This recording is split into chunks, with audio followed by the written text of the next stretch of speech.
Hi, this is Dan and Lexi from Dan Schultz Outdoors, reminding you to keep the adventures alive.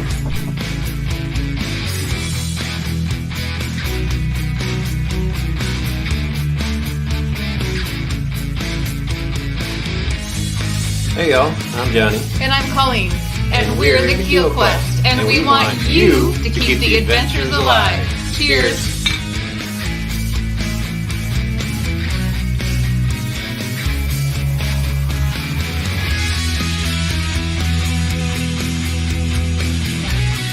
Hey, this is Darren from Ride Paddle Repeat, encouraging you to keep the adventures alive.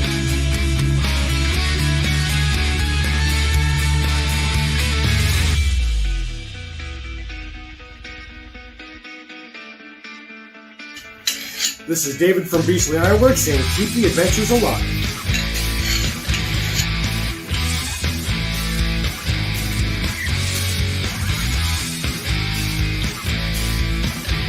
I'm Jay, that's Scout. From Jay's Way, keep the adventures alive.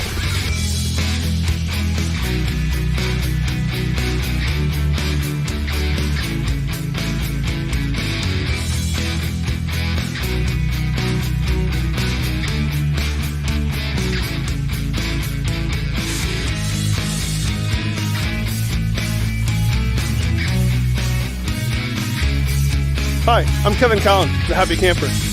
Remember, keep the adventures alive. Awesome!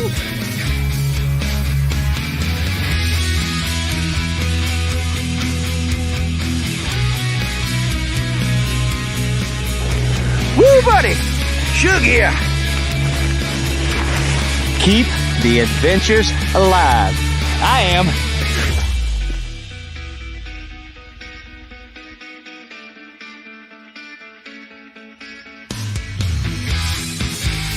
Ethan here, the Avid Outdoorsy Guy, reminding you to keep the adventures alive.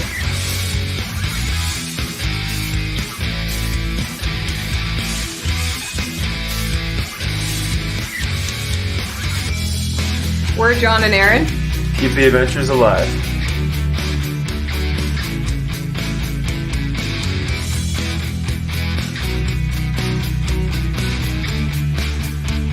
Hey everyone, it's Callan from Lure of the North, and I encourage you to keep the adventures alive.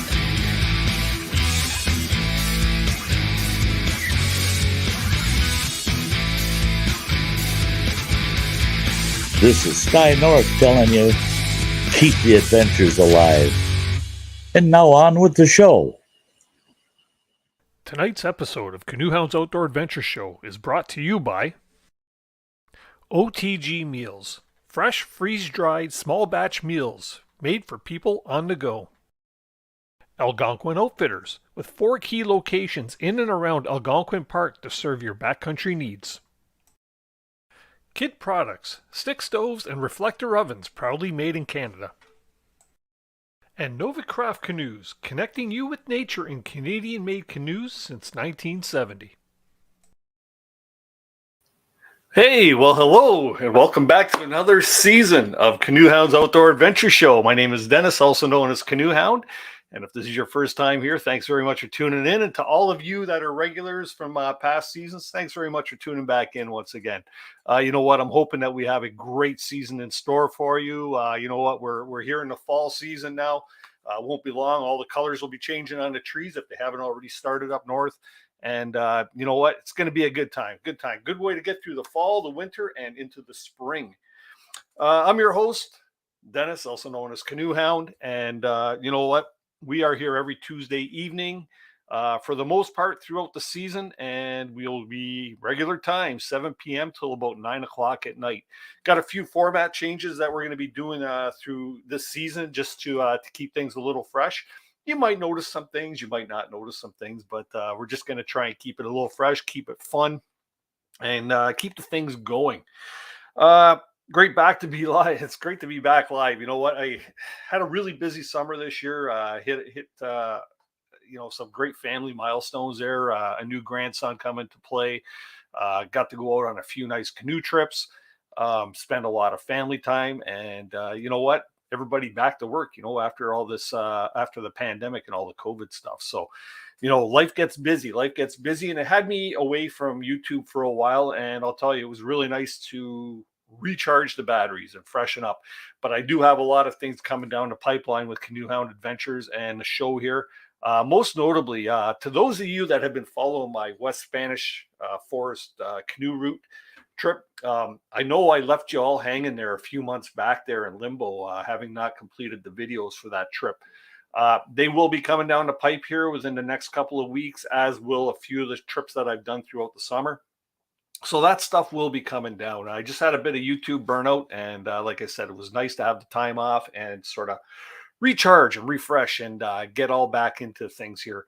I've been talking to a lot of people for the show this season, and it's shaping up to be a pretty good season.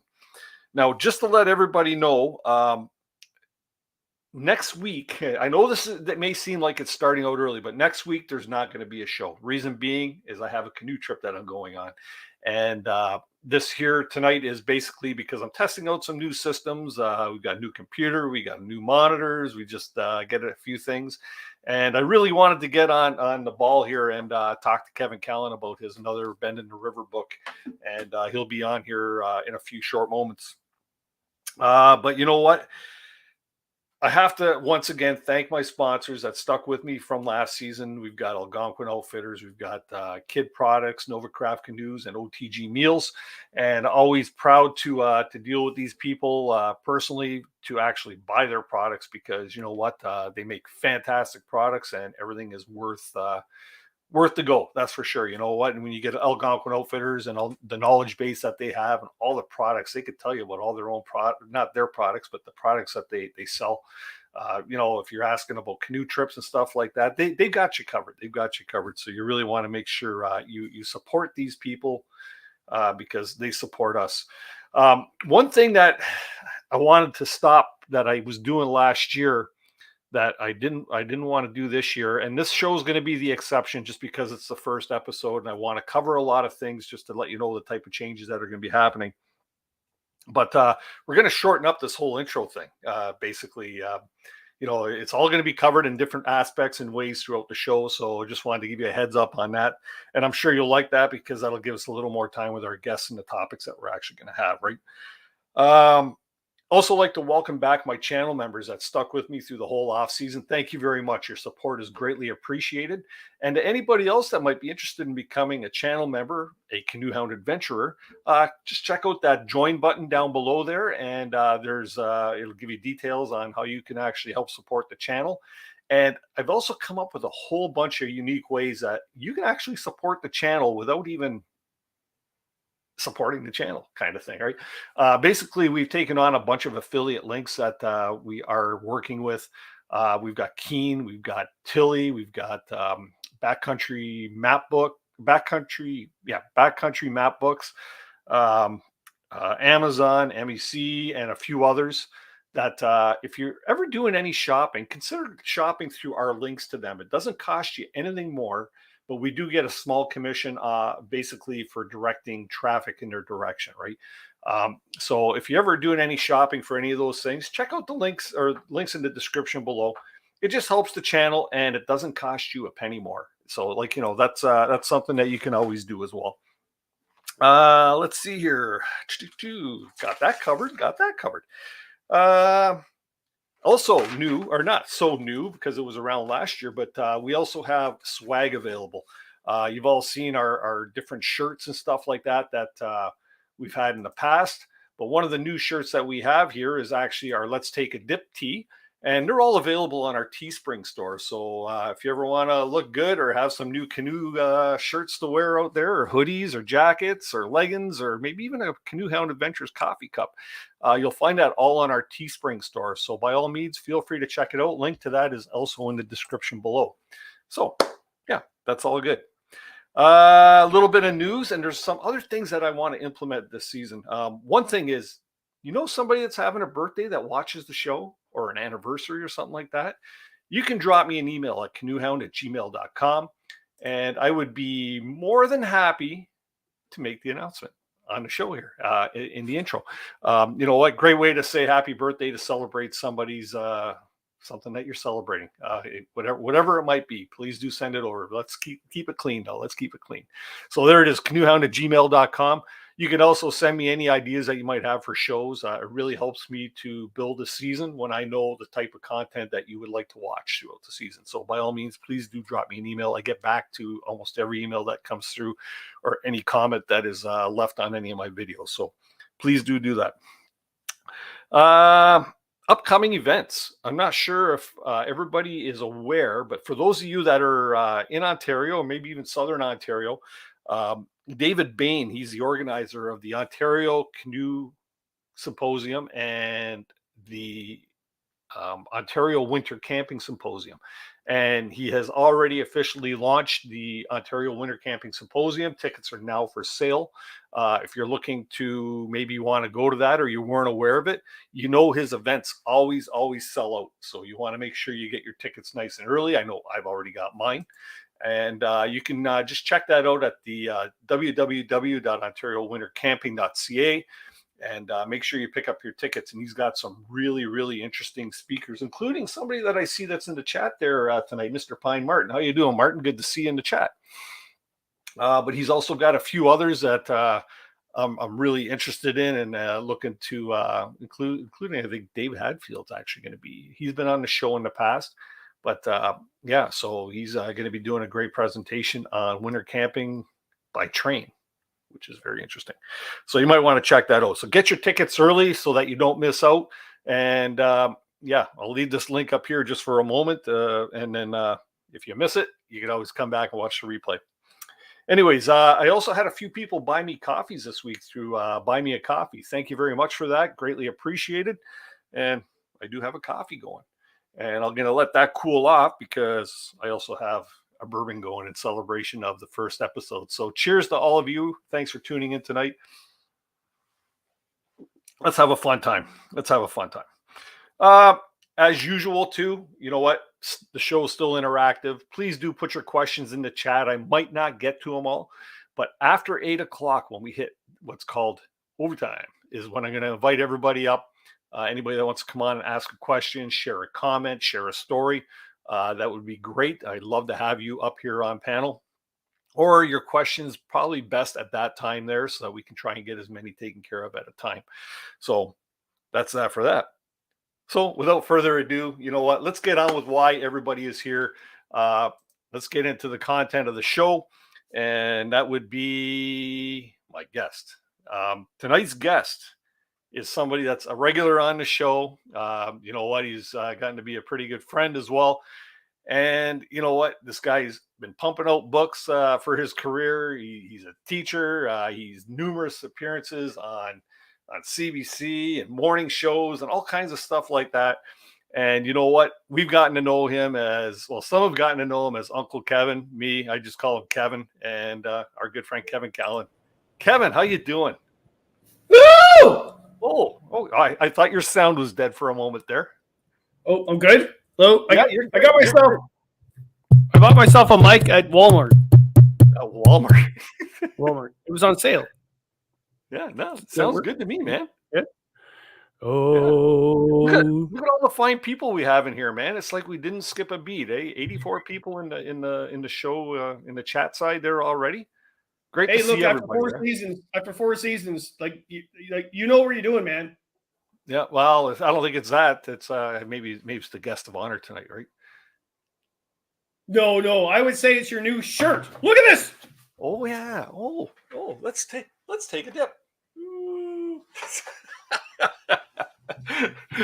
Gee, thanks for that, Kevin. Yeah. And we'll sell some of your books today too. So yeah. Okay. So what have you been up to, man? How's the summer been? Haven't seen you in person since the Outdoor Adventure Show. No, it's been great. It's like the old days. I actually was out a lot. Well, I'm always out a lot, but oh my Lord. So I was asked by my publisher Firefly to, hey, look, something called COVID is making everybody go camping. So they said, can you, we're selling out of top 60 canoe routes of Ontario. And the owner of Firefly goes, why would that happen? I went, because everybody's going canoeing. Like, have you not heard? And so they had 100 left in stock. So they can you redo it? Of course, typical publisher, they said, well, can you make it different and add more routes?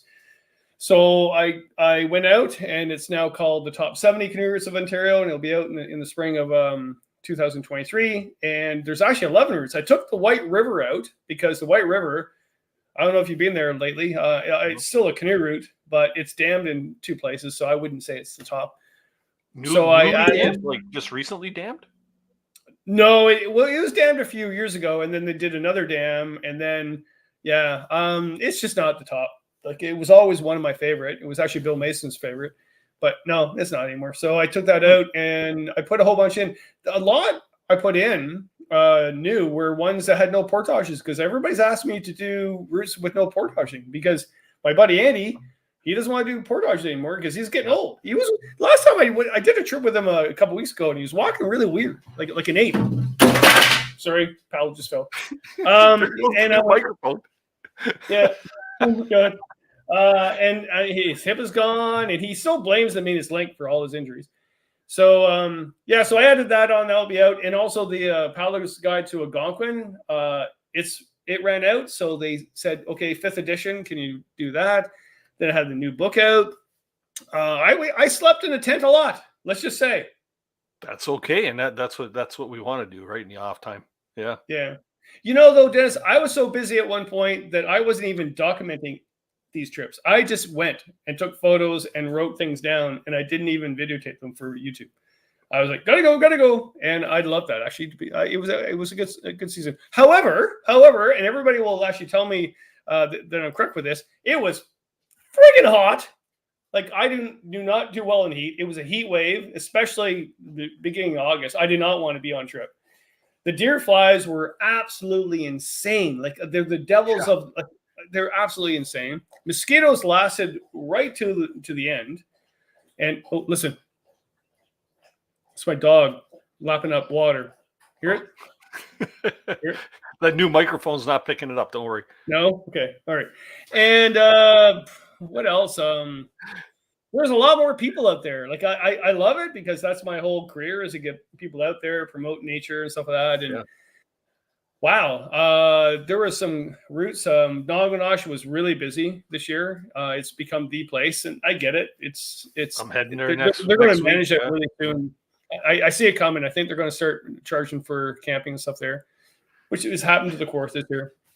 Yeah. I actually kind of rediscovered the North Frontenac Parklands because I go see Christine, my partner, like throughout the week, and she lives near Kingston, so that's close to her. So we went there a few times. That was good. I don't know. What about you? What'd you do, Dennis?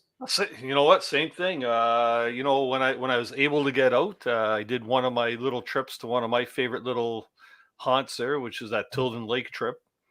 Me and my buddy Jay went up there for 4 days and caught all of 3 fish. The fishing was horrible, and usually up there you're just slaying them, right? Wow. Did the Donald Lake loop. I did that solo. That got cut from 5 days to 4 days because of weather. And you mentioned black flies and horse flies. Oh my gosh, my poor dog got slaughtered. She got slaughtered on that trip. And the wind wasn't even keeping the things down. That one bad windy day when we were doing a portage into Donald Lake, and we got windbound there, and the wind was so horrendous because the funnel's right down that lake, right? It's a long, narrow lake. And by the time it got to like the little canyon at the end where the portage is, it was just like horrendous. It was horrible. That whole area looked like a washing machine full of pollen.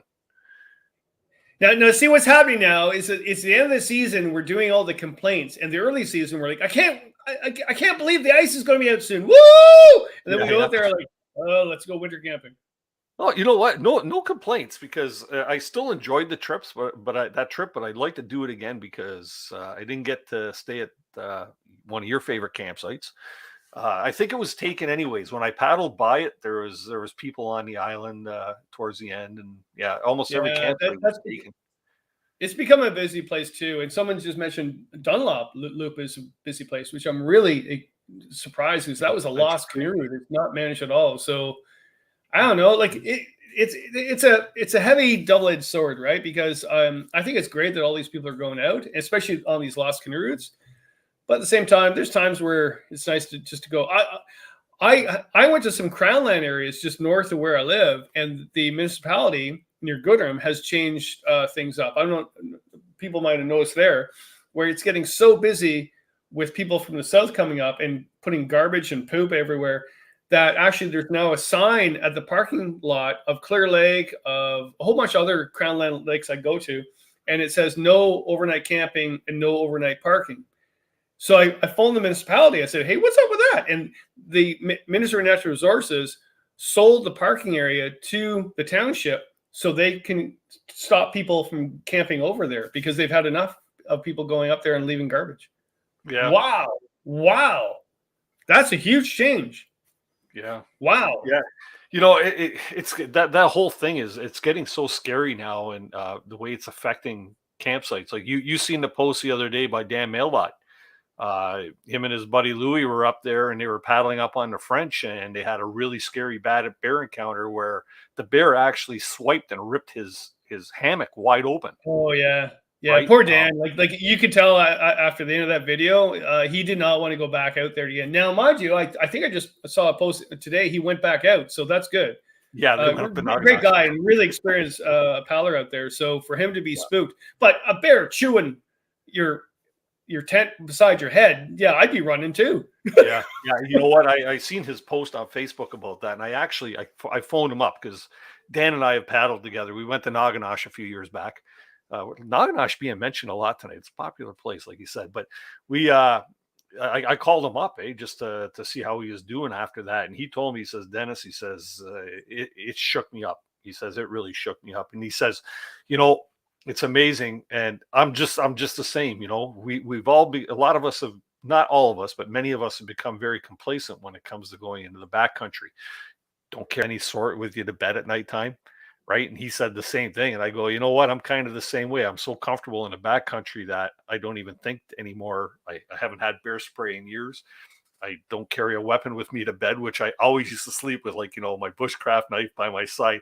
Chances are you're not going to have a chance to get it anyways if you're being attacked, but it's always that opportunity. But the fact that so many of us have maybe gotten so complacent and these things are happening more frequently that maybe we should be doing another bear show. Yeah, at the same time about complacency too. It's like it reminds me of a couple of weeks ago. I was driving back from Christine's place, and I was doing this back road because I don't like the 401, especially near Kingston. It's crazy with the trucks. So I'm taking the back road, and I come around the bend, and there's a car on my lane, right? And I went, "Oh my god!" And I swerved off to the gravel, almost into the ditch, and the guy passed me in my lane, and he was texting, right? And I stopped. The guy behind me stopped. He goes, "You okay?" But the guy that caused it all just kept driving, right? And that's all to do with. So I was gun shy. So I felt for Dan because you watch his video, he was gun shy after that whole thing. He didn't want to go out in the interior anymore because what had happened to him. But you think about it, we're on the road all the time. All of us are on the road all the time. So eventually, that's going to happen to me. Some idiot's going to be texting and then almost kill me, right? And I survived. And everything's fine, but with him, he's like, I don't want to go out canoeing anymore because some bear started chewing the tent beside my head. But we all know too, life goes on, and we're out again, and he'll be out again, and I'll be driving again to visit Christine, whatever.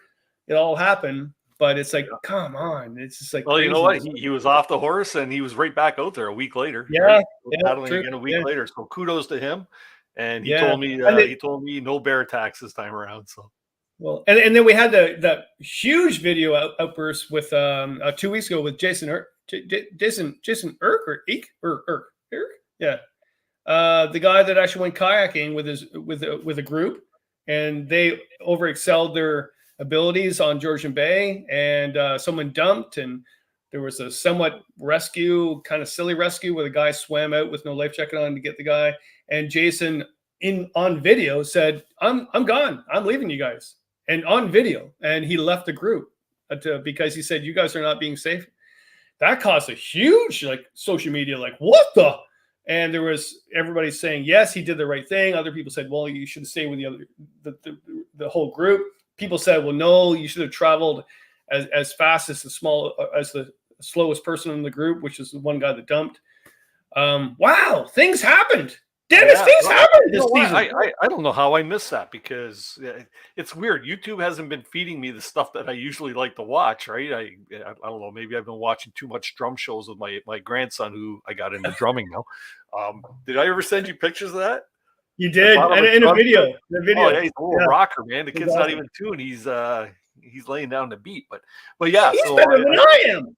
Better than I am anymore, right? But yeah, so I haven't been getting the feeds that I normally get on YouTube, so I have to start going back to my subscription list and doing a little bit of binge watching, especially or not, Dennis, or not. Don't watch it. Just go canoeing. Don't watch it. Yeah, well, you know what? My time's limited with that too, right? So it's See, I still say I live in the wrong spot, man. I'm in Southern Ontario, and there are small cat paddling opportunities around here, but it's not the paddling opportunities I want, right? I like to be that way, right? And I'm pointing north by doing that, everybody. So that's mind you, I went in the early part of the year. I went and did your area and did the Saugeen River.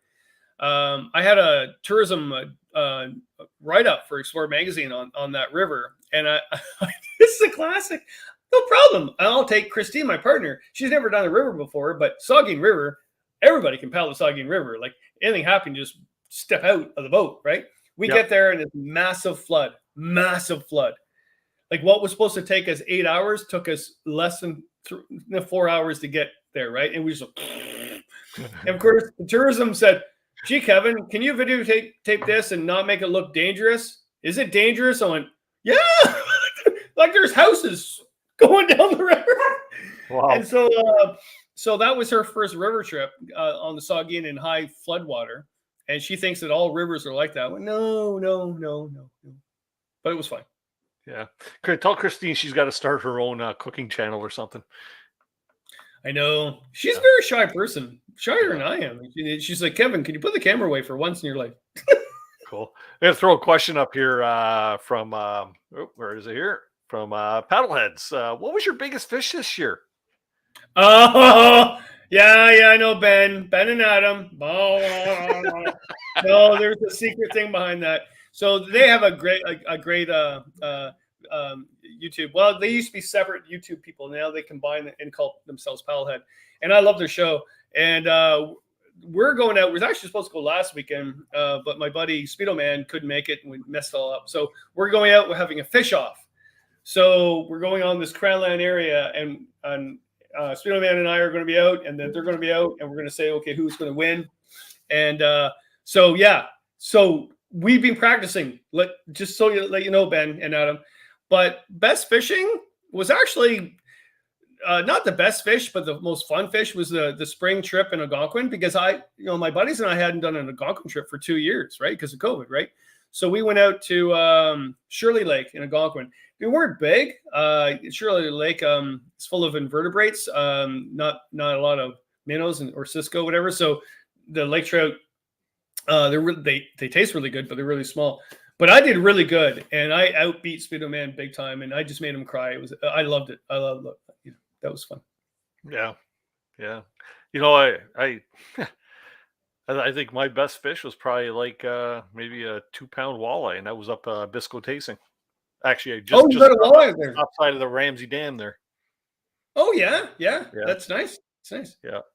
Oh, we were talking about trips, eh? Something really cool that I seen, and not one night, but 2 nights when we were up in Bisco. You know where the chimney is, right? Yeah. Right. So we were camped. There's a little island just past that, the little island campsite there. We were camped there for, I think, 2 nights or 3 nights. 3 nights.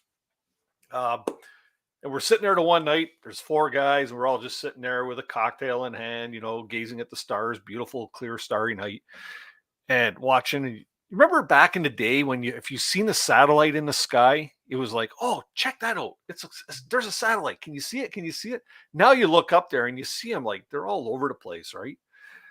And then we see a couple shooting stars, and then I happened to look, just sort of peripheral vision. I turned my head sideways and I seen what looked like the long tail of a meteor or something, right? And then I turn around and look, and I'll be damned if it wasn't one of Elon Musk's satellite trains. You ever seen them? No. No, it's like quite literally, there's like maybe 40, 50, 60 satellites evenly spaced going across the sky at low altitude. And it looked like an alien invasion, right? And they were all going the same speed across the sky, right? They were going sort of from north to south. And it's like the one young fella, the little guy, the young guy that always wears the pink Crocs on the trips. He goes, "You could have told me that was an alien invasion," he says, "and you would have had me fooled," he says. But it was actually cool to see, kind of, right? Yeah. I'll be darned the next night if we didn't see it again. So they must not have fully deployed. They were doing like the circle around the Earth, right? But 2 nights in a row, we got to see this Elon Musk satellite train cutting through the sky. Dennis, you gotta stop doing drugs during your trip. Yeah. The drugs I was doing were goat pills. Yeah, you got sick on your trip, eh? Yeah. Yeah. I ended up on that trip. I got gout in my big toe. And it's like, you got to be kidding me, right? But it was a good thing. The one fellow that was on the trip with us, he gets gout as well, and he had his full supply of gout meds. And I'll tell you, he's my best friend. So. Yeah, that's fantastic. This is a good feeling because we're all like finishing our season of paddling. We're like, oh, I got a story, and this is fantastic. We were rejuvenated. Yeah. So, but you know what? One of the reasons why I wanted to have you on the show tonight is because, you know what? Congratulations to you. You have a bestseller on your hands once again. I know. This book, I guess it's selling like hotcakes. Well, it's a Canadian bestseller. That doesn't mean a lot. Well, you know what? It's a bestseller. So let's talk a little bit about the book, because you know what? This is a very interesting, an interesting read, and it was pretty cool in my reading this book that you and I have chatted so many times, and in the green room we've shared so many stories back and forth that it was almost as if I had already read this book, right? Because you've shared a lot of your experiences and stuff. So let's cover a little bit of this. Like, what prompted you to write a memoir? Yeah, don't write a memoir. Oh my God. What happened was I always had that book in my head for a long time, for many years, because I've always had these different things going on. I'm very hyper and very high anxiety. And I always done various things. And the people that know me know that, my God, he's never held a full-time job. He's always doing this. He's always doing that. But all the things I did ever since I was a kid always got me into nature, right? And I always had this book in my head of, well, why would I do that? And it was during COVID. And I hate bringing up COVID because we all want to forget COVID right now. And I think we should. But what was happening is during the first lockdown, if you go back to the very first lockdown, I was by myself in this place with the dog for 12 weeks, right? My daughter was with her mom. My partner was in Kingston. And I was locked down here, and I was able to keep some type of employment by doing online material. But you would think I would be able to write a book or a memoir sitting here for 12 weeks, right? And just walking, doing my whole, I don't know how many times I walked the block, right? And I couldn't write crap. And I was in the green room with a whole bunch of writers, but Margaret Atwood was there as well. We're out on CBC radio, but it was in the green room, right? And she was telling all of us, this is the time to write. Everybody, this is the time to write. And I went, I got nothing. I've been writing, but I got nothing. And then when that lockdown went away and we're allowed to go out for a little bit, I think it was Kingscott Lake in Algonquin I went to. We were able to go out finally, right? And I went out, it was June or mid-June or late June. And I came back and all of a sudden I was relaxed. I didn't have the anxiety because remember back during COVID, we all had high anxiety. Even people that didn't have anxiety growing up had it, right? And I started writing like no tomorrow. And I started writing. And then we got locked down again. And I shut down. I got depressed. And then we were able to go again. And I started writing. And I sent something to my editor I've known for years that's edited my stuff. And she was like, oh, you're writing your memoir. I went, no, I'm not. I'm just writing some random essays about my time in nature. And no, that's a memoir. It's not an autobiography. It's not the story of your life. It's actually what happened in your life and all the things surrounded around anxiety. I went, oh, that's what a memoir is. Okay, yeah. So she goes, you got to keep writing this. This is a solid piece. And it was a difficult one to write because there was a lot of personal stuff. And was really funny. It was on CBC a couple weeks ago, and they go, did you realize all this personal stuff was going to come out and now it's going to be a bestseller and like hundreds and thousands of people are going to read this? I went, no, I just thought it was a good story. So, but it relates to so many. Well, it is, but it relates to so many people, and not just growing up, but during COVID especially. A lot of people have issues with anxiety. I see it with the students. I started teaching my at-risk guys part-time a couple weeks ago, and we have 3 times the amount of students in my class right now. And I'm thinking, I can't handle that. Why? We have so many, and it's because they are the COVID kids. They're high anxiety, and they didn't get through high school. So I have to teach them in high school to get to college to get extra credits because they couldn't handle being at home online. I went, oh my God. And they're messed up. They really are. And so I took them out to nature. In fact, today we did a map and compass thing where I took them. I love this class. Okay. So we lined them up along the roadway, and I've already taught them map and compass for a week and a half. Okay. You're on your own, guys. Here's the heading. I'll see you in a couple hours. And they look at me. What do you mean? What do you mean? No, you're going as long as you follow the heading. And you could hear them. And I've never heard the term Marco Polo so much. Marco Polo. But they came back, and you could see the excitement in their lives. Like they're like, "Whoa, this is fantastic!" And they feel good about themselves. They feel relaxed. The anxiety is going away, and that's what I kind of wanted to do in the book, subconsciously. And also all the crazy jobs I've had. I think it was all to do with I needed to get outdoors as much as possible. And I wanted my career to be meaningful. And I'm not saying that everybody should do that, but I always, as a kid, wanted to do something meaningful. I did not want to go to work and not have a meaning behind it, which means I have no money. I mean, most jobs that actually have meaning don't give you money, and I'm okay with. So I'm blabbing, sorry. But so another bend in the river was basically on that. Another bend, the story was about that was you all know that around the bend of the river, you don't know what's coming. It could be whitewater, it could be a waterfall, it could be, a blockage of debris, it could be a misty morning, beautiful paddle. You never know. And I think that's really what my life was all about. Yeah. Yeah. I like the way, I have to say, I like the way you autograph my book too. Thanks. Oh, I know. Sorry, Dennis. I won't show everybody, but no, you should. You should show everybody how great of a writer I am. Yeah. I don't know if that's going to focus. There we go. Hi, Denise. Oops. Yeah. Hi, Denise. How are you? I find you very sexy, Denise. No, that's the personal touch right there, right? Marty Morris, that's asking. Let's see here. Did you record the audiobook? Is it going to be done as an audiobook?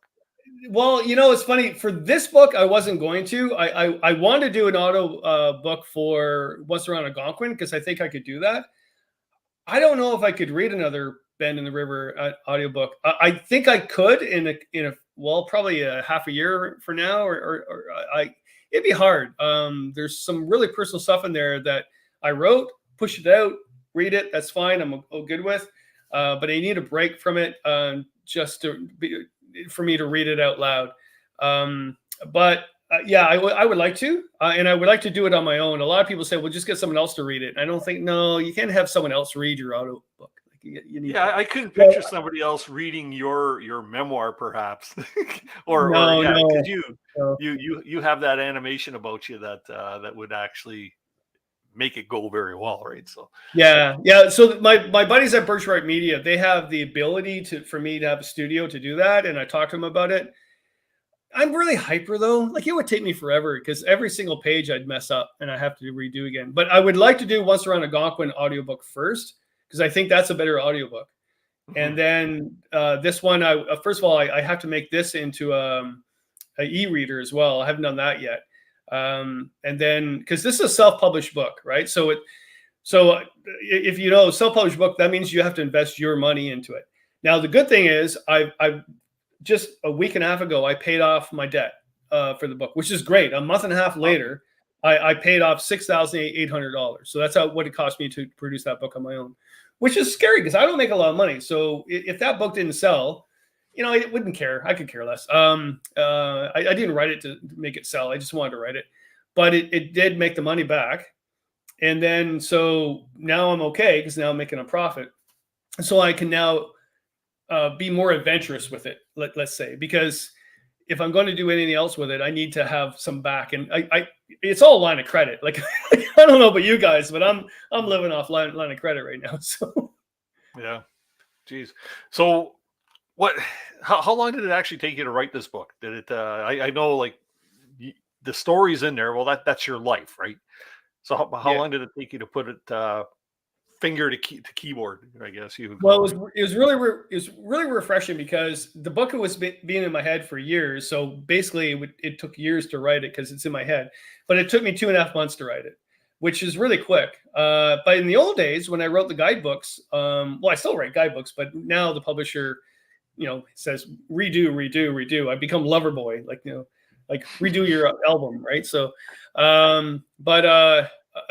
I would do a book every year or 2 years. So I'm able to push them out really quick. I'm really good at that because I'm really hyper. So this book, out in the front porch in early morning and at night, 2.5 months to get the manuscript.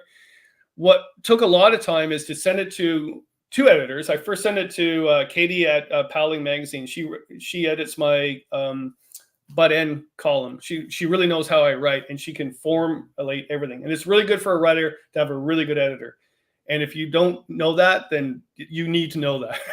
So she knows how to change my format. And I paid her for that. And she goes, okay, Kevin, really good book, but it's scattered everywhere and you need to organize it. And then I sent it to Kathy Fraser, which is the editor that I worked with for years doing my guidebooks. And she's retired, but she goes, yeah, I'll take on the job. And she said, okay, it's all really scattered, but I'll finish all the grammar. And that was her job. And knowing my stuff, she had a lot of work, right? Mm-hmm. And then I took it to Jill, which is the designer. She designed all the books through Boston Mills Press during the old days. And it was so nice to know all these people as friends. And I said, okay, I'll pay you to help this design. And they said, okay, you got 3 things going on here, Kevin. It's all crazy. You're writing about your life growing up. You're writing about the wisdom that you created growing up, about what you learned through the Uncle Kev stage. And then you have all these little bits of information that you really want to put in there. So what's going on? And so she was able to formulate it all together to make it into a book. And all those little bits of information, she goes, in theory, we shouldn't have it, but it's solid information that you've gained through it, like how to make camp coffee, how to take a tick out of your lower and body parts. And she created the whole sidebar thing throughout it. So I went, that's an ingenious idea. So they did that, and I paid them for it because that's what you do. And if you self-publish, you need to spend money and make it look professional. I mean, I've at least learned that through my years, because I could have put this through my publisher. They wouldn't have touched this book. Firefly would never have touched this book. Like not back in the old days, right? Firefly would just say, can you write another guidebook, Kevin? Or can you write another Happy Camper book, Kevin? They were bestsellers. They sold thousands of copies. I went, and actually, I did give them the idea, and they're like, no. So yeah. Yeah, no. Funny you mentioned the Happy Camper book. I hit a jackpot yesterday on jackpot to me, anyways, on Facebook Marketplace. I'll go on there once in a while looking for canoe stuff, of course, right? And we'll get back to the book here in a sec, but I come across, finally, I've been looking for this copy of Hap's Mizunami book for years, because I had this copy. I had the original, or the first edition, and I lent it to somebody, and it never come back to me, as well as my first or second edition Tamagami book, right? So I found that, and I got that. But when I was on there looking for it, I checked this lady's other listings, and I got, let's see here, canoeing and kayaking in New York, which is something I'm close to the border. So I wanted to find out what might be going on over there. Right. And then I got Exploring Algonquin Park by Joanne Cates. Yeah. Yeah. And then it's getting better. It's getting better. So Paddling the Grand. I had this book before and I lent it out and it never come back to me. I got to stop lending out my books, right? That's a good book. And then That's I come across this one by this Kevin Callan guy, right? That's an old book. This one's actually autographed too. It was autographed to somebody else. Look at this. What? And then they sold it? See you on the. I know, right? That's okay. They're lost. My game. Now, if you're watching, thank you very much. Algonquin Park. I think I have 3 copies of this now. So if anybody needs a copy, talk to me there. Maybe I'll get it out to you. And then this one here, which I haven't had yet, and I've been waiting to get this for a long time. Oh my God. That's an old one, and that's the original one. You know, the history, and it was so great to write the chapter about my life of publishing, because that book I wrote, and it sold 10,000 copies in the first 2 weeks it came out. That's why I'm called the Happy Camper on social media now. I mean, a bestseller in Canada is 5,000 in 1 year, right? Yeah.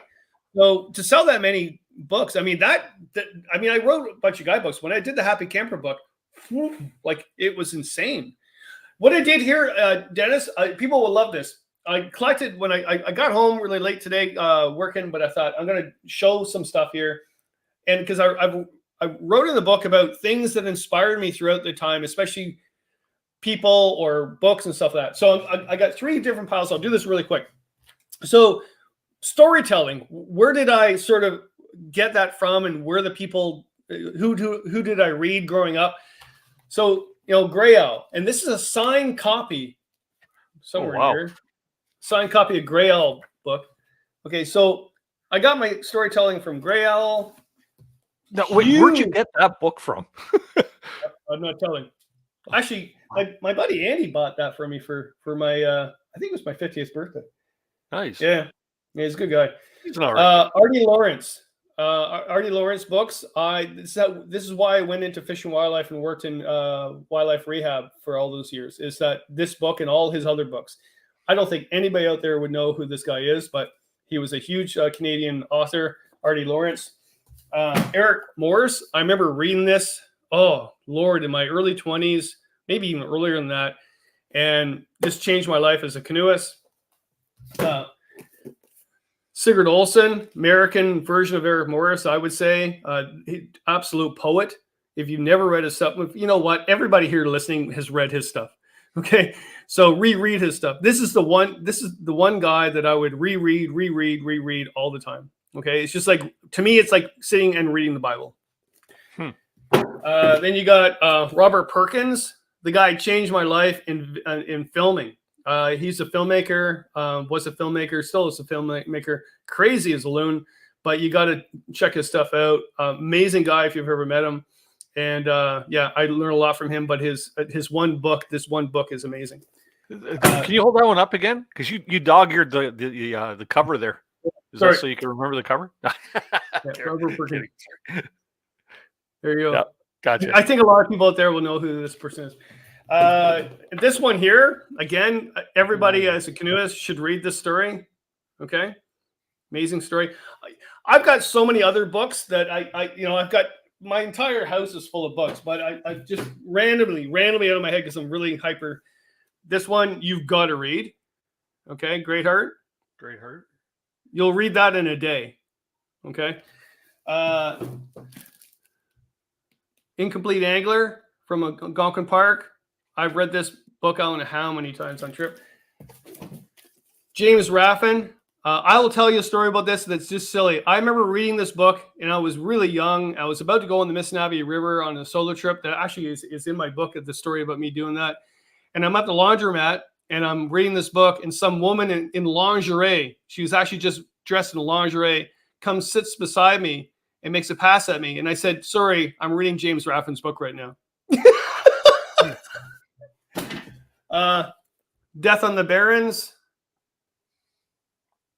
You do a lot of reading, eh? Yeah. Oh, it goes on. I guess as a writer, writer, you would, right? Oh yeah. gain But inspiration from that, right? sorry. But the two books that I've always used while teaching, because there's a chapter in there about me teaching environmental issues and at the college and everything else. Where did I get that sort of deep thinking stuff? Are these two books? These books I always go back to. They're really old books. This one especially. When I worked for the Conservation Authority and I worked for Ontario Parks, I left those jobs because of this book. Not that I'm an activist, but read that book, and I'll tell you. And this book here will tell you all about what we're doing. But okay, so blah blah blah. But for guidebooks, this is how it all started. Okay, I got Nick Nichols' book. He was the first that I know of. There's probably people before that documented all the canoe routes in Ontario and in Canada. Okay. Then there was Hap Wilson. I mean, this is my old version. Yep. Hap Wilson, is the guy. You can send that to me if you want. No. No, this is an old. This was $2. That's how much the book cost. $2. Lord, he told us a story on that one. Yeah. This book. This was just a stupid Ontario government book that showed the pamphlets that you would get mailed to you before Google. Gave you not much information, but that got me started into why I should write a guidebook. Actually, is this guy here, and this one. And I don't think anybody knows about this one. It's a really good book. Huh. Yeah, and the how-tos, the best how-tos. You got that one. You got that one. You got Cliff Jacobson, of course. That is the Bible of how-to for paddling northern rivers. And this is how I learned how to canoe trip and how to paddle, is I read these books and watched his videos. I did not take any courses. I actually just read this stuff. That's how I taught myself how to paddle. Wow. Okay. That's only one shelf, right? Oh, you know what? Seriously, one of these days, if you get a chance to go to my place, bookshelf. My dad built those bookshelves for me. Upstairs, the entire upstairs is full of books. Yeah. The one thing that I really liked about your book here is I'll self-admittedly, I'm not a huge reader. Sometimes I think I don't have the attention span for it, but every once in a while I get enthralled in a book, and maybe it's because I know you, but I get enthralled in a book and cover to cover, right? And I really like the way you were mentioning how your editor threw in things in there like tidbits of information or how-tos and I enjoyed that part. That was like a teaching part of the book, in Kevin Callan style, right? In Kevin Callan fashion. But yeah. The one chapter I want to ask you about is your high school. Your high school chapter was perhaps one of the shortest chapters in the book. It was like a page and a quarter. It's not a. It's you must not have a, more high school stories for It's us. not an autobiography. It's a memoir. It's funny about that because if I was writing because my sisters asked me about that because I involved my sisters in the story and everything else, and they're like, Kevin, there's a lot of things that happened to you in public school and high school, whatever, that you didn't write about. I went, well, that's an autobiography. Like, I was born here, my dad was born here. But when it dealt with anxiety, I had anxiety a lot in when I was young, going to Catholic public school, like up to grade 8, right? Big time. Then grade 9, really big time. By grade 11, I kind of broke out of a shell, and I don't know what happened. I think it was because my sisters. Oh, there you go. Oh, I want to. I for every year for about 10 years, I put in. Sorry, I'm going off on tangent here, but that's a good question. I want to do what's a collection of stories? What's that book called? Oh boy, everybody, when you put a whole bunch of stories. An autobiography? No. No, when you put a bunch of other people's stories together. Oh God. Sure. Somebody will put it in an anthology. There you go. Yeah, anthology, and I put it in as misadventures in a canoe, and they just haven't agreed to it yet. They think it's a good idea, but so the self-publishing, I think I might be doing that one because that is a book that's been on my list for over 20 years to do because I collect books and just love them. there's so many stories. There was one story about guys going from New York to Nome, Alaska on a canoe trip, and there's a book about that. I don't think anybody read the book, but it's amazing. 2 days before they were about to be finish this entire trip, they weren't getting along. They pulled over the shore and they beat themselves up. Like they just got into a huge fist fight. That's an amazing story. Yeah. Anyway, sorry, what we're talking about? Oh, I don't know. I had to post this here by Ben and Cheryl there. They found a chapter so interesting. Spoiler alert, you talked about your time as a porn star. That was funny, though. That was funny. Yeah. I was never a porn star, but I would have. Well, I would never made money if I was. How surprised were you when they come on? They'll come walking out of the bush after nobody being out there, right? Oh my God! Yeah. Oh, that. No, that's a great story. I think it would porn star. Yeah, but we're filming, and yeah, I've done some weird things. There's also something to say about. I've always asked the people that I work with in film and writing at CBC Radio, especially too, and stuff. I say, guys, I got to really ask you, like, why me? Why did I get this media persona? Like, and I really thought they might say something nice.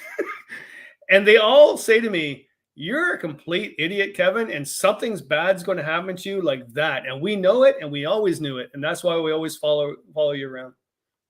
Yeah. Wow. Here's one that we have to give a big wah, wah, wah to, right? Like to see Andy's perspective and Andy-thology. You're welcome. Thanks, Brian. Oh, Andy would. You know, and it's funny too, when you do a book like this, who do you send the manuscript to read before the book comes out? My sisters, my mom, my daughter, and also Andy and Speedo Man. And they're like, wow, there's some stuff in there, Kevin. I went, yeah. And they're, you okay with it? Yeah, I'm good. And they know me more than ever, right? I mean, whoever you canoe trip with, they know you more than anybody, right? Yeah, so yeah. They were very excited about it. They were a little nervous about it because I was a totally different book for me. But they know me. And they also know that it's true what I'm saying. I have high anxiety all the time. And I've had a lot of serious issues in my life with that. And the book talks about that, like mental issues and suicide and stuff like that. When I'm out in the woods, I'm a totally different person, and they know that person. And I think that's important to talk about. So, yeah. Oh, my Lord. Milton District High School. Oh, yeah, sorry. Okay, I'll continue with the high school. So what happened in grade 11 is my three sisters left the school because I was always the young brother of the three older sisters. And you imagine in high school, when the school play went on, my one sister that's only 2 years older than me, and she was a cool student. She played the head part in the play, the Wicked Witch. I played one of the flying monkeys. So that sort of characterizes what I was like in high school. Like I was even lucky to even get that part to be a monkey, right? Whereas my sister was, so I was always getting, you're Michelle's little brother. And I remember the hockey jersey I loved. It was the Blackhawks. And she would wear it all the time. And then I wore it. And they're like, oh, you're wearing your sister's hockey jersey. No, that's my jersey. So but when they left the high school, I kind of felt more confident, I guess. And also when I was in a band, that gave me more confidence. When I went on stage, when I started going on stage, that gave me more confidence. So when I was a drummer in a punk band, actually Santa Syphilis, that was a true story. And playing, yeah. And then I started playing drums. That gave me more confidence in my ability. I think maybe because also it was drums. I was back a bit from the stage. And then when I started performing and going on stage, one of the biggest things was when my book started selling really well. Because again, I was a really shy, quiet kid, stuttering problem, high anxiety, didn't like hanging around people. Then I started writing because I wanted to share my value of wilderness and get people out there. That was my whole vision. And then you start writing things, and all of a sudden you get a fan base. And you're like, uh-oh. And then the one book, I think it was the Happy Camper book, but it was a bestseller. And I went to give a presentation. And before that, I was just doing talks at libraries for like in front of 12 people, whatever.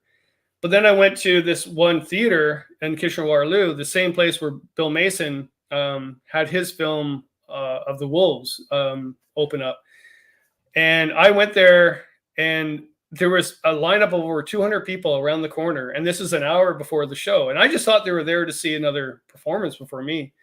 So I stood in line to get in. And this one woman goes, "Oh, are you here to see Kevin Callan?" I went, "I am Kevin Callan." And I realized, oh my God. So I had to do 2 performances that night in front of like hundreds of people because there were so many people there. And then they say and I believe this, if you perform in front of a bunch of strangers, you're not as nervous as you performing in front of people that you know. Yeah. And I've always believed that, because when I go to Canoecopia and do all those crazy, silly things, I know those people, but I really don't. But if my mother was in the audience, I would fall apart. Different Absolutely story. fall apart. Yeah. Yeah. So really quickly here, we're going to be getting to the 8 o'clock hour here, but I just wanted to say that the one chapter in the book there, and I don't want to give away too much because everybody really should go into the description below, click on the link of where you can actually pick up a copy of Kevin's book and give it a read. It's a very good read, and you're supporting as you always call yourself, a starving artist. Is that right? Let's take him from craft dinner to craft dinner with spamming it. There we go. That's always a good thing. Oh, but your chapter that you had on when you were a Boy Scout or in Cub Scouts and stuff like that, and how your dad would take you and drop you off, and as soon as you drove around a corner, you were gone fishing and stuff like that. And I unlike when I was a kid, I was a troublemaker badass, right? My parents would drop me off at Boy Scouts, and I took off for different reasons. I didn't want to be hanging out at Boy Scouts. In hindsight, I wish I had them now, right? But it was the same type of thing, right? When it come time for me to go to camp, try and explain that as an 8-year-old, right? Yeah, I think a lot of people can relate to this story, and I love telling it.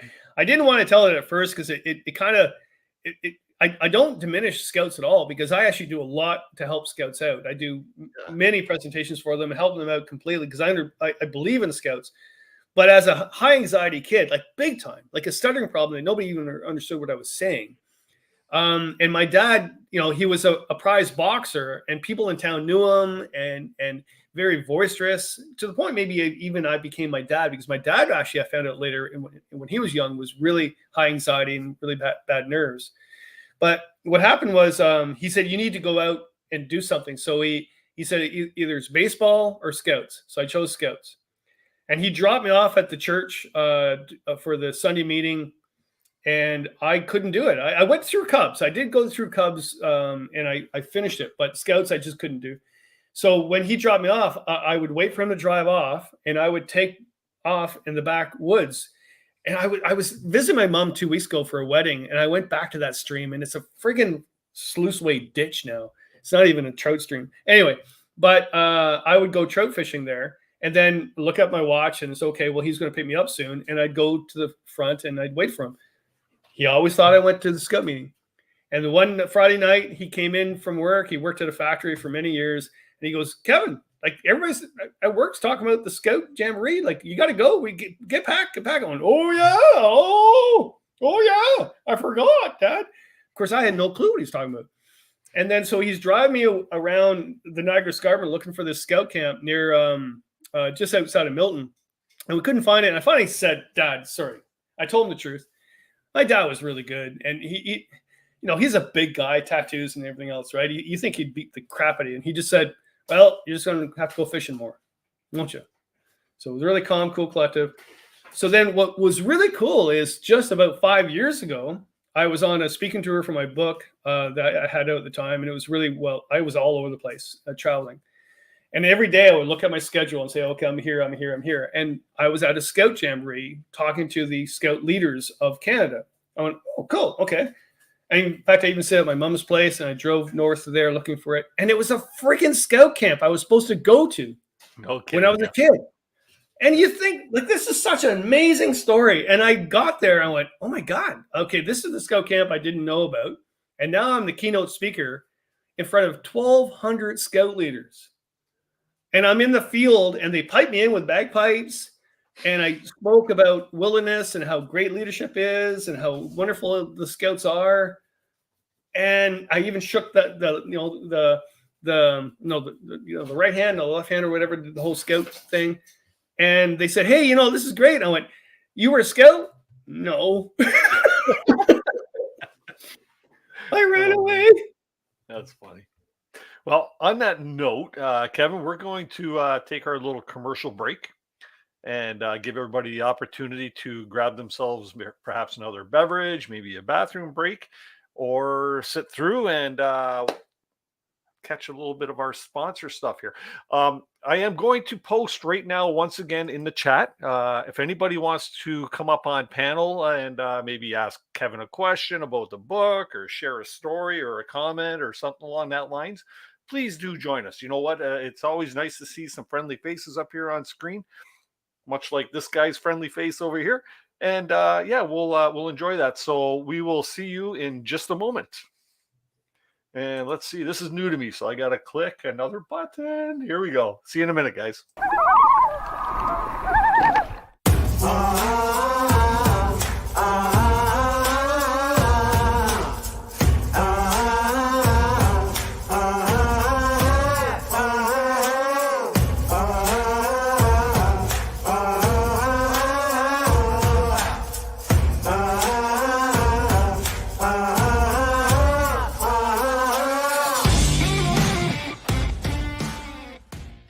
There's nothing like being out there. For over 50 years, we've been connecting people with nature by building classic Canadian canoe designs using the best materials available. We built a reputation on durable, dependable canoes that allow you to focus on what's important, whether that's unplugging in remote wilderness, spending quality time with your favorite people, or nailing the perfect line. Visit novacraft.com to find the perfect canoe for you and locate your nearest authorized dealer. Tonight's episode of Canoehounds Outdoor Adventure Show is brought to you by OTG Meals, fresh, freeze-dried, small batch meals made for people on the go. Algonquin Outfitters, with 4 key locations in and around Algonquin Park to serve your backcountry needs. Kid Products, stick stoves and reflector ovens proudly made in Canada. And Novacraft Canoes, connecting you with nature in Canadian-made canoes since 1970. And welcome back. Just going to go full screen here for a second, Kevin. OTG is a sponsor of the channel, as you all know, and I just wanted to do a little weekly feature on the OTG Meal of the Week, just to showcase some of the fantastic meals that they have. All their meals are small batch, fresh, freeze-dried meals. Randy is a chef, and he does small batches and puts them up on his website. And this week showcases the cheeseburger casserole, and this is personally one of my favorites that he has on there. He has a great vast menu of different food items on there. And this one here, like I say, is one of my favorites. It's full of elbow noodles, chunks of ground beef, tomatoes, and it's all in like a rich cheesy sauce. And it's very tasty. And if you take a look at the size of the package on this thing, it's big. You're getting a large quantity, more so, I think, than what you would probably get from any of the other competitive ones that you see on the shelves at outdoor stores and stuff like this. Go to this website at otg.ca or otgmeals.ca, sorry. And you know what? Check out his great selection of freeze-dried meals and buy a bunch of them and keep them on the shelf because they last a long time because they're freeze-dried. So just remember, OTG Meals for meals on the go. And here we are. Whoop. Let's get Kevin back in. Hey, welcome back, Kevin. Hello. Good. So notice how I strategically put this little intermission break for us older gentlemen to, get another cocktail. Yeah, because this is your 4th season. In the old days, I just had a pee bucket beside me. Yeah. So you've progressed in and congratulations, by the way, 4th season. 4 seasons. Yeah, this is you know what? It's like I said it right at the top of the show. It feels good to be back. It feels good to be back. And you know what? I actually over the summer, between the Outdoor Adventure Show and other opportunities, even being out in the field, I've met people out there that have seen the show and stuff like that. So it's pretty cool to be doing this again. It's a lot of fun. Yeah, it just proves that there's a solid community in the canoe world or the paddling world, and I think it's fantastic. Growing more and more, and we have to embrace all that and help all those people out. And yeah, we got a lot of work to do because there's a lot more people going out there. But I think it's worse than actually. Gosh, nobody does this anymore. The wilderness is being destroyed. We're all dying. We're good. I remember in the old days, I remember moving from Milton, which is a small town at the time, to Peterborough, which is the canoe capital, whatever. And I joined the canoe club, but I had a Winona canoe. I don't know if you know Winona canoes, but it was a Kevlar canoe. And this is back in, 1989, I think. And they called it the banana chip canoe or something. They made fun of me. They made fun of me of having a canoe like that. Like, that's not a canoe because it's lightweight. And then I remember when kayaks started, they wouldn't allow any kayakers join. Oh, my dog's going to throw up. They wouldn't let any kayakers join the club because they weren't really paddlers. Like, things have progressed, right? We got a kayak club in Welland that will not allow canoers to join. Oh, even today. Yeah. I told him, I go, well, I use a double blade in my pack boat. They go, no, we go to Georgian Bay and you can't paddle out there, up at Tobermory and stuff. It's like, yeah, okay, whatever. Really? So, a couple questions here. We got nobody in the basement. I can't believe nobody wants to come up and say hi to Uncle Kevin here. But come on, I'll post it one more time here if anybody wants to join. Marty's there. Pine Martin is there. Quest is there. Yeah. Lipstick we do Lodge have a is couple there. questions though. Let's see here. Killquest is asking, what's that poster behind you, Kevin? Oh, well. If you had the book, if you read the book, you would see Dr. Nature in there. Yeah, there you go. That's a great picture. I could write so many more memoirs, I tell you. That was a character I created to get kids. Here's a quick version because there's so many stories in my head, right? So I worked for Ontario Parks. I worked at Brennan Creek Provincial Park as the head naturalist there.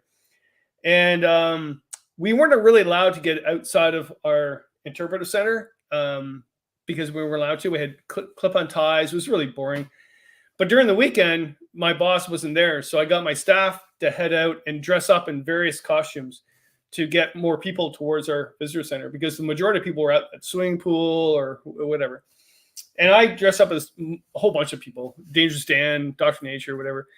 So when I left that place, and I actually left that place because I dressed up as Dangerous Dan and I wasn't allowed to not have my uniform on, and I lost my contract there because of it. So I wasn't good to work for the government, let's just say. And so I actually copyrighted Dr. Nature. I actually got a lawyer and did copyright for that. And I went off to a whole bunch of schools with Fred the Flying Hawk from the Wildlife Center, Frodo the Ferret, Merle the Squirrel. And I went off to schools and I did a whole outdoor ed program on my own. And that was the very first time where I thought, I don't fit in with this government thing. I'm not knocking that. I just didn't fit in because I had my own agenda, right? And so I ended up doing that, and I had a job doing that, and Dr. Nature was one of them. So, yeah, I did that for many years, actually. So, that's all right. An interesting question here, and this here you might have some good advice. Adventures with Josie. Josie's asking, what advice would you give to those who are just starting out writing books or online magazine articles about the outdoors and outdoor activities? Yeah, the number one thing is write the article or the book first, then try to publish it. Don't go to a publisher and say, I have a great story for you. If it's your first time, because they want to see it first. My very first job writing, I went into the Milton Observer. It was a new newspaper in town in Milton. I was just a young kid. I just graduated from college, and I walked in and I said, hey, I can write a nature column. And I remember Brian, great guy, but he didn't know me. And he goes, have you ever written anything before? I went, nope. He kind of looked at me and I said, well, actually, I've written songs for my band. I remember that was my answer. I wrote songs for my band that was in Crazy Haze. I was in a band called Crazy Haze. And so he goes, you come back with a few stories and then we'll talk.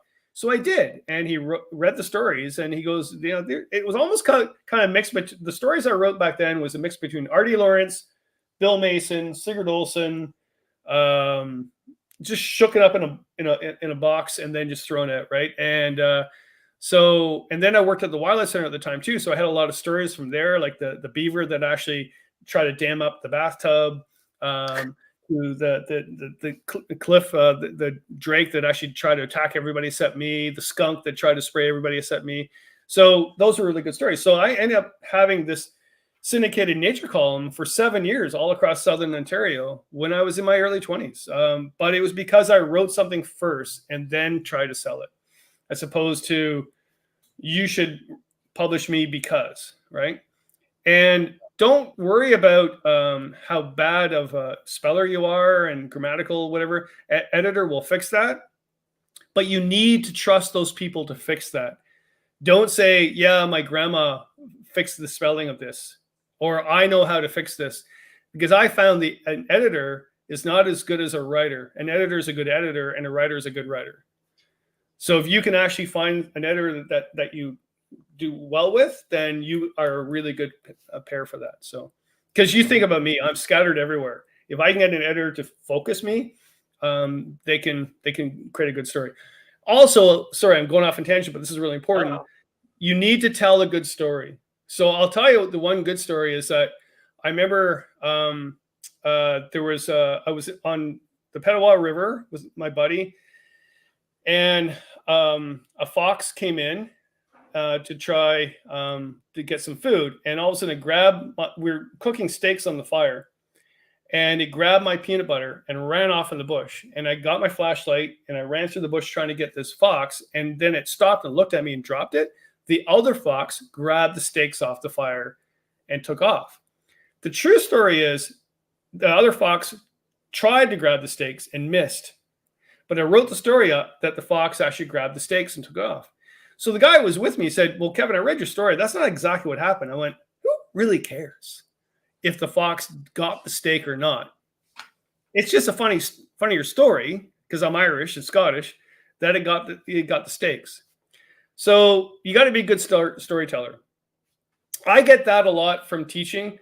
I've been teaching for over 35 years, actually teaching outdoor ed for over 40 years, part-time.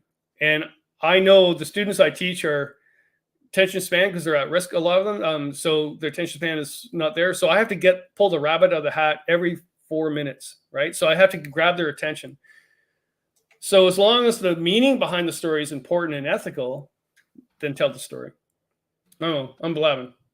Oh, sorry. I'm just I'm listening too, but I'm just trying to. Linda from Lipstick Lodge is asking if there's any other place besides Amazon that she can get your book. And I was just trying to ask Nate Smith, and I wrote, Nate, does AO carry Kevin? Yeah, no, definitely. In fact, so I would encourage that, to be quite honest. I'm not knocking Amazon. In fact, the majority of my money I get from that book is from Amazon, and it's easy money. I don't do anything; it just shows up. But I'm not totally against Amazon, but I'm not a big fan of Amazon, right? So I did make sure a whole bunch of small bookstores and outfitters sell it, and that's why I went with it's self-published again, right? Not through my publisher. So I went with Ingram Sparks as opposed to Amazon. Amazon has their own self-publishing too, but I chose Ingram Sparks because they deal with small stores as well. It's print on demand, but they deal with that. So Algonquin Outfitters has it, Killarney Outfitters has it, London Paddle Shop, Novacraft has it. Actually, my good friend Tim at Canadian Outdoor Equipment, he's got a whole pile of them. Andy, my buddy oh my God, the barrel guy, Recreational Barrel Works. Comment here. Oh no, what? Instead of buying it, it's just you just reading out his breaks. That Nate, can't take me here. But no, they have it. So yeah, so you can get it at all those places, and Indigo Chapters has it too. In fact, now it's in stores as well. that took a lot. I mean, to self-publish and actually get a book in chapters, it's not that easy at all because it's self-published. So the only way I got into those books to be, or into those stores to be quite honest, is because I had the other books, the main books through Firefly, as bestsellers, and they're like, oh, Kevin Callan. So if you're trying to self-publish, and I really think you should do that, it's not easy. It's not easy, but it's well worth it because, and I've written a good piece on this and did a video on it. With my other books in Firefly, like my guidebooks, I make 8% royalty. On this book here, I make 40 to 70%. That's a huge difference. I'll sell less, but I'll make more. So, and I do all the work anyway. So it was Sandy Mowat at CBC, Farley Mowat's son that I'm good friends with. Not because he's Farley Mowat's son, it's just I work with him. He's a good guy. And he finally told me, he goes, Kevin, you do everything all your own anyway. Why wouldn't you do this? So, yeah. But Algonquin Outfitters, they do carry it, obviously, right? They did. I shipped them some more just the other day. So there you go. So Linda, if you can get into Huntsville, there, go and see Nate Muskoka and maybe pick yourself up a copy. That would be great. That would be great. We do have somebody in the basement that just popped in. Let's invite him up. You've met this fellow before. We got Donald Dakota. How you doing, Donald? Good. How are you guys? Good. Hopefully you've had a wonderful summer and had the opportunity to get out a few times. Well, yeah, my wife and I got out a bit, not really paddling too much. We went to the Canadian Rockies for a trip in August. Oh, nice. Yeah, nice. So we did Banff and Jasper, and it was an awesome trip. Had a good time. That's great. Yeah, saw a lot of places I'd like to paddle there. That's for sure. Beautiful country. I think that's the greatest thing is that that there's always somewhere else to paddle. We're so lucky to have so many places to go, right? Oh my gosh, yes, absolutely. There's no limit. You don't have enough lifetimes to paddle everything. Yeah. No, by far. But Dennis, how's that grandbaby doing? Grandson's doing awesome. It's pretty incredible. The day he was born, which was on Labor Day, at about 3:00 in the morning, and by 7:30 in the morning, he was in my arms. All right. My daughter was home with the baby after 3.5 hours after giving birth. It's crazy. It's crazy. But yeah, he got big hands like his papa, and they say he even looks like me when he was a baby. The poor kid. But yeah. If you held up my baby picture and Flynn's baby picture right side by each, you'd think that it was the same kid almost. All right, that's Hopefully cool. He grows out of that stage, all right. So that's all right. And then you said you're heading on a canoe trip next week, or? Yeah, we're me and a few buddies there, a couple of the boys from Kid Products and my regular canoe partner. We're heading up to Naganash, a place that Kevin and I talk frequently about. It's getting to be a very popular place. So this will be I don't tend to go to the same places too often, like multiple occasions. But this is my third time in 3 years going there. So it's a nice place. Right now, it's a nice place, right? So. Oh, yeah. As people are saying, too, it's getting real busy. It is. I'm sure it's just a matter of time before bear issues start there as well, too, because of stuff happening, garbage. But hopefully it doesn't. Hopefully it really doesn't. And Kevin seems to think that they're going to start charging to camp there too, right? So yeah, Queen Elizabeth Wildlands and also Naganash, I think it's a year or two, and they both will actually have permits and everything else. It's goods and bads. I mean, the Kawartha Highlands and Halliburton Waterways, they went through the same thing. Also, the North Frontenac went through the same thing. It's just that you can't have that crowd keep going for free because then it's anarchy when people get there. So it's a double-edged sword, right? I mean, Naganash is a fantastic place. I'm surprised it took this long for it to become. I mean, because it is a park. It's a non-operating park, meaning they haven't created a management plan yet because they haven't done it. So in theory, they should have done that years ago, right? And created a park. So yes, it's a pain, but it also is great when you get there and you have a permit. Yes, it's going to cost you, and yes, we have problems with Ontario Parks with the prices, whatever. But you're going to get a site. There's just way too many people in this world now. We got to deal with it. And it's also, Naganash is 2.5 hours, 3 hours north of Toronto. What do you expect? Yeah. Exactly. Yeah, the Boundary Waters in Minnesota is the same story. And since since COVID, apparently there has been a lot of camp bear issues. I just read a guy's report. He talked to most everyone that he saw when he was out paddling, and he said about every third group said they had a camp bear problem. And wow. That's bad. And I've been watching and reading, and it's getting bad. My son and I have been there, many, many times, and we never had a problem ever.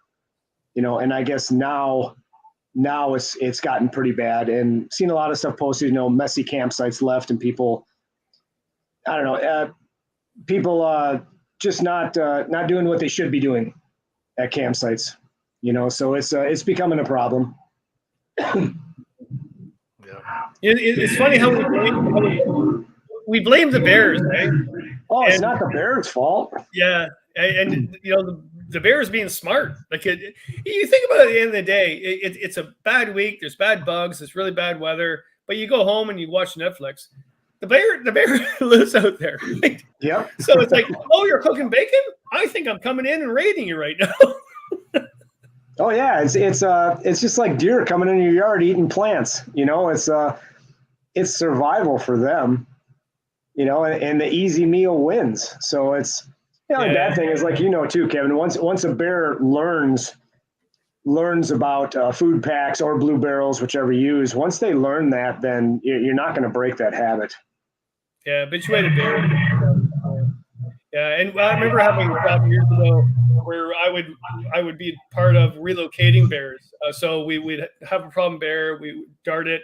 In fact, how my boss attracted the bear to the campsite in Algonquin to dart it would be cooking bacon on the fire.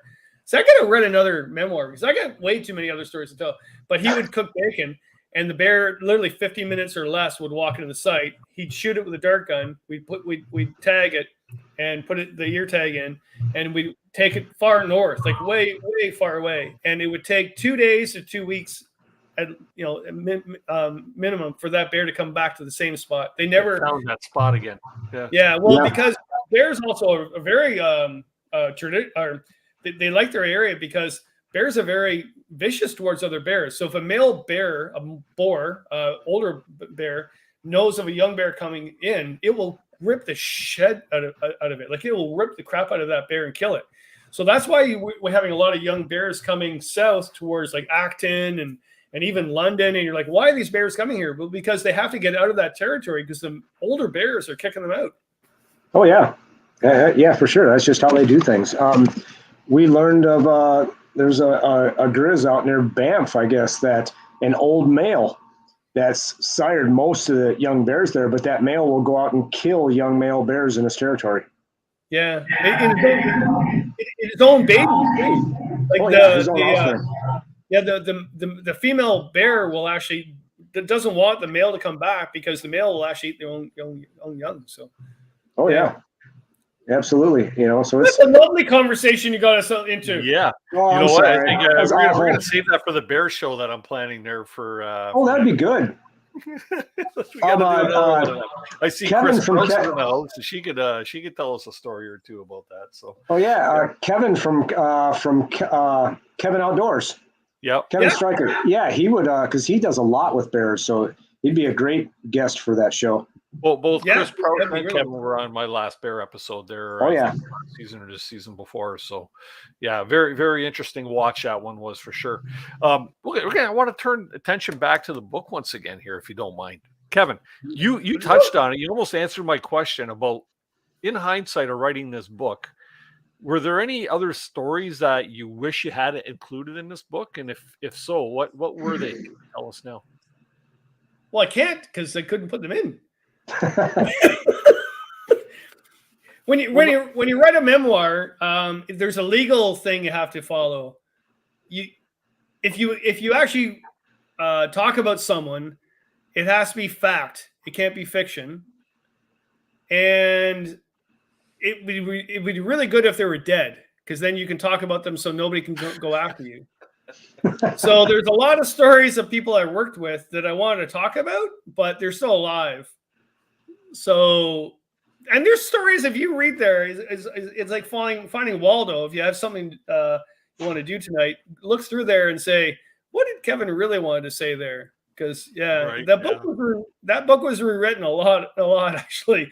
There was a lawyer involved in that. So, well, yeah. okay. So, but aside from that, of those type of stories, like you said, man, I wish I had added this to the memoir, or added that to the memoir. Is any other like anything else that would have made it if you had the chance? Yeah, I think my time as a forest technician, I went over that really quickly. It was a half a chapter, but I love that job. I was a forest cruiser, so I had a compass. I walked, and my boss would drop me off in the wintertime, and I had my boil up, and this is like back before bushcraft, right? So I had a boil up with tea and biscuits and bannock, and I would spend the day doing a compass heading through the bush and measure trees and do a strip cruise or a circle cruise if the trees are big enough, and then they pick me up at the end of the day. And I learned so much about wildlife then. And then we'd also selectively cut, and I would actually clear cut. But I left clear cutting. I only worked in clear cutting for not even a year, and I was like, this is just stupid. And that was back in the 80s, right? So I started selectively cutting, and I would cut a tree, a conifer down, and I'd go down and have my tea, and then the deer would come in and start browsing the boughs of the tree. I just felt because it was fresh. And I just loved that job. I just loved it. And I love being alone. Sorry, but I love being alone. In the wintertime especially. I just thought that was the most peaceful job I ever had in my life. And I got paid for walking through the woods, counting diameters of trees. But at the end of the day, too, we also went in and cut them and made money out of them, whatever. But yeah. And also I missed a lot of the college I've been working at for 35 or 34 years, whatever. I wrote a couple of chapters on that, but there's so much I could write about because like everybody, that was my job for like part-time for many years, but a lot of hours I spent there. So I didn't talk too much about that. And also maybe about the future. I didn't talk too much about the future. So I think I missed about that. And I think I should have added that. So would you like to tell us about your future? I don't know about me. Like, yeah, I've never been that type of person. I never care less how old I am. I never care less about what I'm going to do next. I'm always caring about. No, that's not true. I always for example, I've written this book and that's out of my head now. I'm not thinking about the book anymore. Yes, I'm going to promote it and sell it, whatever, but I'm already on 2 other books right now in my head and I'm writing right now. So I've always been like that. More, right? And that's good. But I don't know if someone says, what are you going to do in 5 years from now? I have a freaking clue and I could care less. Yeah. I just had somebody else in the basement there and he fell out. Not quite sure what happened. Jess, pop back in if you like. Uh-oh. I know Jesse from Rain Dance Bushcraft had you on and he had a great interview about your book as well. Oh yeah, that was a great, yeah. Whoa, we went on long that night. Oh my Lord. It was 5 hours. Yeah. That was a really good interview. I don't think you were on for 5 hours though, were you? No, I'm just joking. We did talk a lot. Always goes there over time, right? Yeah, that's true. Actually, no, Jess. If people don't know about this, Jess has a really good show, Rain Dance Bushcraft. Speaking of the future, wait a minute. There's 2 things here. 2 things. I did 2 things just the last couple of months that people will be interested in. I randomly put them on social media and everybody's, what the heck's going on? So Badger Pal, Mike, and Fiona, but Mike I know really well because we hang around at the shows all together. Him and I always talked about the shows and before COVID, and he goes, you should have a Happy Camper Pal. And Dennis, I don't do a lot of merchandise. Like I've done joke stuff like the Happy Camper hat and whatever. I'm just not a merchandise type person for no reason. I'm just not good at it. And I said to him, I go, no, if you create a nice tripping pal and put the Happy Camper logo on it, so here you go, and people buy that, then I'll give money to a charity like Project Canoe and stuff like that. Mm-hmm. And so he's doing that for this year. And also Andy at Recreational Barrier Works, him and his wife approached me just a couple of days ago and said, if we create a pack with a different color with your logo on it, and we'll do the same, we'll give money to, or I'll give money to charity, to a youth program. Would you up for that? I went, I'm okay with that because they're selling the product that they would sell. It's unique. And then it goes to a good cause. I have no problem with that. So saying I'm not thinking of the future, I am, because now, if you have a name out there and you could do something good, why not? Right. It's just a fine line because I'm not good with this whole merch thing. Well, you were like that when we did your celebrity roast, which how come you tore them pages out of my book here? I didn't see the story on the celebrity roast on there, but I know. No, you mentioned that too when I approached you with the idea of doing a roast. You said I'd be comfortable with it if we did something to raise money for Project Canoe, which we did. But that's what you should do in life. Like, I know I'm a weird person. I know I am. In fact, I'm probably financially, I'm a stupid idiot because for my life because I don't think that way. And people that know me like this. I mean, I live in a freaking little shack up in a hill, whatever. And everybody goes, "Oh my God, you almost have 20 books. They're all bestsellers. What the hell?" And somebody came the other day to get their book signed. They just walked up, and I was sitting on the porch having a whiskey. And they're like, "Kevin, can you sign my book?" I went, "Yeah, sign them out." And my neighbor goes, "What, are you famous or something?" I went, "I don't know. I'm just sitting here having a whiskey, and someone wanted their book signed." Like, I don't think that way. I think my dad taught me that. My dad taught me, like, I don't know. I don't think that way. But are you happy? Oh, absolutely. Like that. I think. Oh, there he is. There. Oh my Lord. I think that's important to say because I know people that try to create something to have a career and be this up here. Right. And I've seen a lot in my life. And they die and they're not happy. In fact, a lot of people don't even go to their funeral. Right. So that's sad. So I think my dad taught me that. Oh, there he is. Jeff, the rain dance bushcracker. One question. Can you hear me? Because I'm having all kinds of weird sound problems. We hear you fine, yes. Oh, yeah. I got to rush because I got something at 9, but I do have a question that I kind of forgot to ask you about, Kevin, on our show. I think I've told you that I worked for 20 years in publishing as an editor. I worked for Reader's Digest and a bunch of magazines. And I always said that if you want to be a writer, the first step is to read voraciously. The stuff you're interested in, other stuff, whatever. And I know a playwright who has the same philosophy, but you clearly read voraciously. Did that help you, do you feel, to hone what you want to say as a writer? Or did that come after you started writing? No, it's exactly like a musician. If you listen to a whole bunch of artists and as a teenager you're in your bedroom playing the guitar trying to figure out their tunes, you become a musician. You can't become a musician if you don't do that. There's no way. We all borrow from everybody. And then it goes into our brain and then spits out and you have a little bit of your own character spitting out, but the rest of it is all the people that actually inspired you. And people that say that that's not true, they have no clue what they're talking about. There's no way that Eddie Van Halen was just Eddie Van Halen when he was born coming out of the womb, right? He listened to people. There is no way that actually all the writers that I've read didn't read anybody else and then come out. I think what's his name? Oh my Lord! The new I'm getting old. The new writer that lives down near you, Dennis. Adam Schultz. Adam Schultz. Oh my God! Sorry, Adam. I kind of burnt out today because I was out in the woods all day. But Adam Schultz to me is the new Gray Owl and also Farley Mowat. I think those combined and R.D. Lawrence. He's the new one. So when you're reading his stuff and you listen to him and watch his interviews, he's read everything. Right? There you go. So that answers that. All right. Thanks.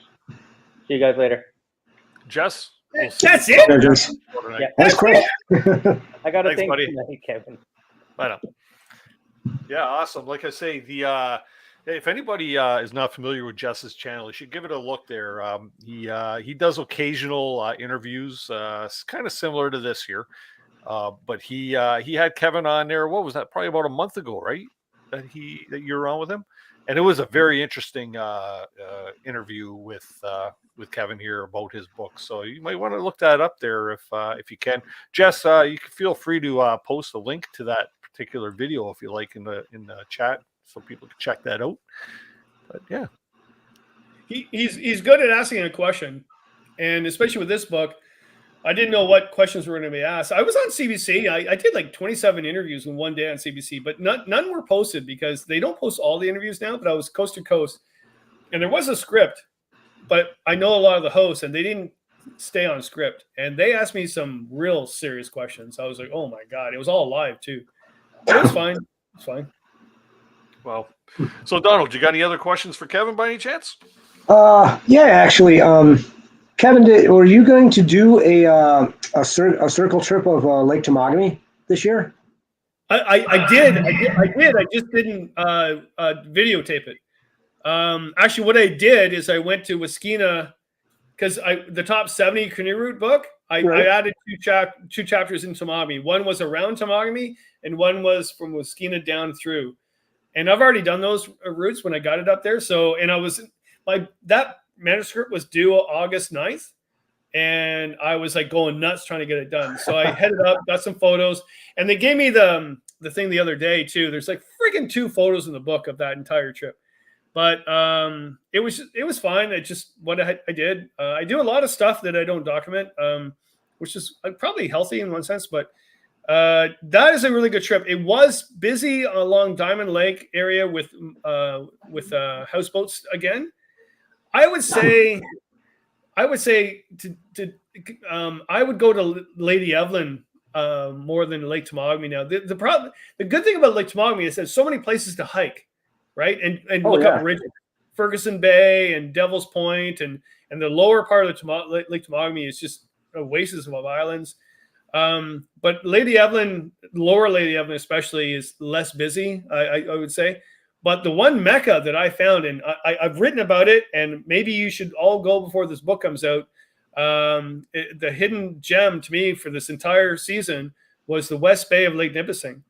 So I had been there before because I had done all the way down the French River a couple times actually, and I started in the West Bay, and that was like years ago. I thought West Bay itself would be a good trip to do.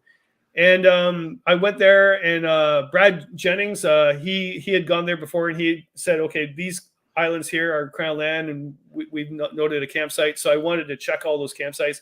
I added more. Actually, Tim from Canadian Recruitment went with me. Oh, it was a freaking awesome trip. Amazing. Cool. You've got islands everywhere. They're all Crown Land. And because a lot of the American anglers weren't coming up because of COVID, there was not a lot of fishing boats hanging around. And nobody paddles it in a canoe or a kayak. It probably more kayak friendly. You look at Lake Nipissing, it's a gem. It's like Georgian Bay, but it's a lot shallower. The average depth of Lake Nipissing is 10 meters. So it's not that deep. So when wind picks up, those waves really kick up. But yeah, we just chose an island every night and said, yeah, let's camp here. It was great. Oh, that's all right. Yeah, that's right. That would be some good trip in there. And and like Lake Temagami too, I was there last spring. Because I go out early and I go out late in the year. I'm never out in the summer. So I don't see things when they're really busy. Oh, good. But I've heard about how busy those places get with the houseboats and people tripping and all that stuff. So I'm never out when it's busy. That's great. It's not that there's anything wrong with the houseboats, because that's basically an opportunity. Like, Lake Temagami is a big lake. Oh my gosh, yeah, it's huge, and there's commercialism on that lake as well, right? So you have to deal with that if it's gonna be part of your trip. So, and when I was there, the motorboats, they didn't bother me. They're just doing their thing. It wasn't. I stayed on a bigger lake on the U.S. side of the Boundary Waters one year that was a motor lake, and that actually got irritating because they were the same boats running back and forth all day. But I found in Lake Temagami, it didn't make it's part of it. It's no different than Lake Lanaire's float plane flying over. It's the same thing. It's all part of it. So I didn't mind the boat traffic at all on the lake. Not at all. In fact, the whole Temagami region made me think of Quetico and the Boundary Water side before all the wilderness acts. Back when it was just backcountry and you just went and did what you did. That's kind of what it seemed like. It is. The other lake I wanted to put in was Lake Abitibi. I wanted to circumnavigate Lake Abitibi for the top 70 canoe routes because I thought that would be great. I did find that the motorboat activity up there was insane compared to Temagami. Really? It's just the character of things. There was garbage everywhere. So I think it's a great trip too, but it's not the top 70. I would love to do Lake Nipigon. It's always been on my list. I've done the upper Nipigon a bit when I did the Kopka, and I've always wanted to go back. So I think if I did it I don't think I'd ever write that up as a guidebook because it's a pretty dangerous lake and there's not a lot of campsites. Oh yeah, it's all cliffs and bush and stuff. But that'd be a great place to do too. I know a lot of people ask me when I did one video, Andy, because he's getting he's the same age as me, but he's like, Kevin, I'm not portaging anymore. So he wanted me to do a portage free guidebook, which is great. But the Firefly is like, no, Kevin, we're not doing that. Maybe again, because self-publishing, maybe I can do that, whatever. But I think it's a good idea because in one sense, there's a lot of places to go where you don't have to portage. But you might as well, or call it a kayak book. Well, yeah, then it would be okay. But I know a couple of people that are older than I am, and they just can't portage anymore. So they stick to big lake travel. But Lake of the Woods would be a good one for that. Oh, that'd be amazing. That lake's insane. Yeah, there were so many places that I could write about for that. It would be an excellent book. When you publish with a main publisher, you have to convince them that they're going to make their money back. And self-publishing a guidebook is a tough. I would love to do that because now I'm self-publishing, so that's great. But to self-publish a guidebook, it would cost me a fortune for maps to be created, for print run, for color. And this book that I just did cost me just over $6,000. It would probably cost me $15,000 to $20,000 for that book. And if I didn't make my money back, I don't make that much. I make $30,000 a year. So I'd have to really think before I did that. But at the same time, it's a good idea. It'd be all right. Cool. All righty, going to introduce somebody else here to panel. Marty Morissette sitting in the basement here. How you doing, Marty? Oh my Lord! Talking about hyper, he's a lot more hyper than I am. He's on Instagram every 2 seconds. Really, I look at Instagram. Oh, look, Marty's up again talking about something. So my strategy is working. Flood the internet. In fact, I watched the one clip you did that. You actually looked at the camera and said, yeah, social media has changed. This is this, and then, but this is what I have to do. You have to do this and this, and oh my God. And then you took Ritalin and you're fine. Little Adderall, let's go. So what's new, man? How's your summer been?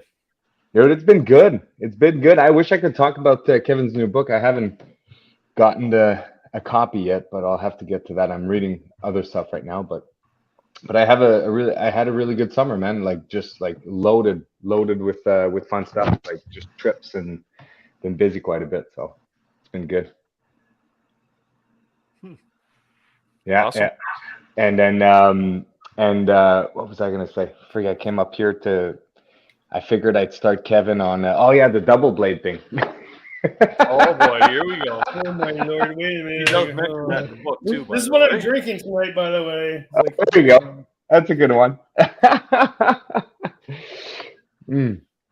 No, it's overall it's been really good. I hung out in the rivers all summer long. That's all I did this summer. I haven't hit the lakes yet. I'm completely addicted to the river. I just can't stop. And is that which river are you on most of the time? Des Moines? So I started with the Callan this year at high water. I hit that one at really high water, really, really high water. And then I did the Mistesseby Northwest, which is northern Quebec, with the kids. That was a 6 day of white water with the kids. That was awesome. That was something else. It was the first time riding my new Canyon skiff, having both the kids in there in the canoe. They're 9 and 10, and I had modified it so that the middle, I had a third seat in it, with all the gear and all the outfitting and all that. And so we rode like a lot of fun rapids, like super fun stuff up to class 3 together. And then I finished kind of the summer season mid-August on the Backcountry River, which we took a massive beating on, like a massive beating on. That was, we were talking about complacency earlier, about the bears and all that. Complacency caused us a lot of damage on that trip, for sure. Wow. Yeah. It was interesting because we were supposed to go down the Petawawa, but the Petawawa was so bone dry, the water wasn't going off over the Canoe Lake. It feeds into it. That little pour over like dam there. It wasn't even pouring over. So it was so low. I was like, we can't be doing this. So this is like Friday. We're leaving on Wednesday. So I called my buddies up and I'm like, I don't want to go down a river. I have to walk. Like that's, what's the plan? And then one of my buddy that lives just behind here, my neighbor actually, he was a river guide for 10 years. Like he has over 1,500 days on river, like just like a genius of rivers. And so he's like, oh, I've heard about the Backcountry. So I'm like, okay. So I jump on the internet that same night, figure out the Backcountry. I get all excited because to get up the river, you have to take the train up the river, and you get dropped in the middle of nowhere. And listen, we're used to paying like $1,500 shuttles when we go up north, and like these shuttles, like if it's gonna take like 10 hours for the guy to go up and down, like they're expensive with gas to bring all of our gear. With the Via Rail, it was $20 a head, $50 a canoe with all the gear, and they forgot to charge us about the canoe, so it was like $20 a head. Oh, you should feel guilty, man. You're gonna stop the train service because of you. Oh, and there's no service. Like on your boarding pass, it tells you like wave a white T-shirt or something when you hear the train come by. Like they just pick you up in the middle of the road and then of anywhere, and then they drop you down by the river. And we were 6 on that trip, so three full parties of 2, like all tandem canoes, and 2 of the people had never gone down a river trip before. So the Petawawa would have been a perfect place because you can easily walk all the rapids. You can easily, you don't have to commit to anything because it's so traveled. And we read we were so pressed for time and we got caught up in a couple of things. I read the maps. I'm like, okay, my buddy Mo's like, yeah, don't worry about it, we'll be fine. And that's where the complacency came in. Like he's guided the Nahanni like 38 times with people knee replacements and stuff like that. So for him, it's like, I'll take anyone down any river. I just followed with him. I'm like, okay, let's go. I'm down. But we get on there and because when I read the map, there's like sections of class 3s and class 4s. But to me, I was always under the impression for some reason that you don't ride class 4 rapids in a canoe. Right. Well, turns out people do. So a lot of it was, there were no portages. So like the technical level of the rapids were brutal. And now we have 2 people that have never done this. So a lot of it, just to give you an idea, like 4 of us out of 6 are from like master guide levels, and then me. Like that would be kind of the gaps, and then 2 new. Like it's like where I'm a class 3 paddler. But I don't guide people down those, right? I'm a class 3 paddler, if you will. The first night we pulled into camp at 10:30 at night in the middle of the dark, and we had to run. Like that's and that's because we made, out of complacency, a couple of bad decisions, and then the last bad decision we made, we come to this class 4 and we look at it. And August always does this, eh? Like you get caught by the sun, like mid-August. Like if your last trip was mid-July, you go out in mid-August, you're losing an hour of sun there that you didn't realize you lost. Like it just really hits you, at least for me. So we're looking at the top of the class 4. It's like, okay, well, we can't see around the bend down there. I don't think we're going to be doing that. And they're all part of the swim team now. But we're like, how about we just line our boats down to that section? Then it looks like maybe we can run this. It looks like we could run the rest, but we could line the first part. So we line the first part, and I get around, and my buddy who's new with me, who's super like his ego's super high, like he's like gun ho. You know, when you have a new kid that's never done this, doesn't understand what damage is on the river, like having a pin boat, swimming, having to like. So I'm like, no, I got to go look around, and I turn around and I'm like, there's no way in hell we could, like, this is a swamp, like this is danger, like we can't do that. So we can line ourselves back up, but then I look on the other side of the river and I see my buddy Mo and his wife, or world class they're really good paddlers, and I'm like, oh, they're stuck. Like there are down a cascade of like staircases of rocks with their canoes, and then they're in front of that hole, and there's no coming back. Like it's just where they were. So we ended up having to go back up portage, and they had to line a class 4, essentially almost in the dark. Like we got into a really bad situation, and by the time we found them, like we brought all the stuff, and then we run back up with all of our safety equipment and all that. Mo looks at me, he's like, that is about the dumbest shit I've ever done in my life. Like, no more of this. Like, it's like this is, you know what I mean? But just like, it was a real lesson of humility. It was a great lesson of humility, because, you know, we had one canoe pin. That was just day 1, by the way. There's 3 more after this. Can't wait to see the video. We had a full pin that I caught on the drone. I went down rapids, and I'm like, just wait to see the drone. When you see the drone, go down so I can record you guys.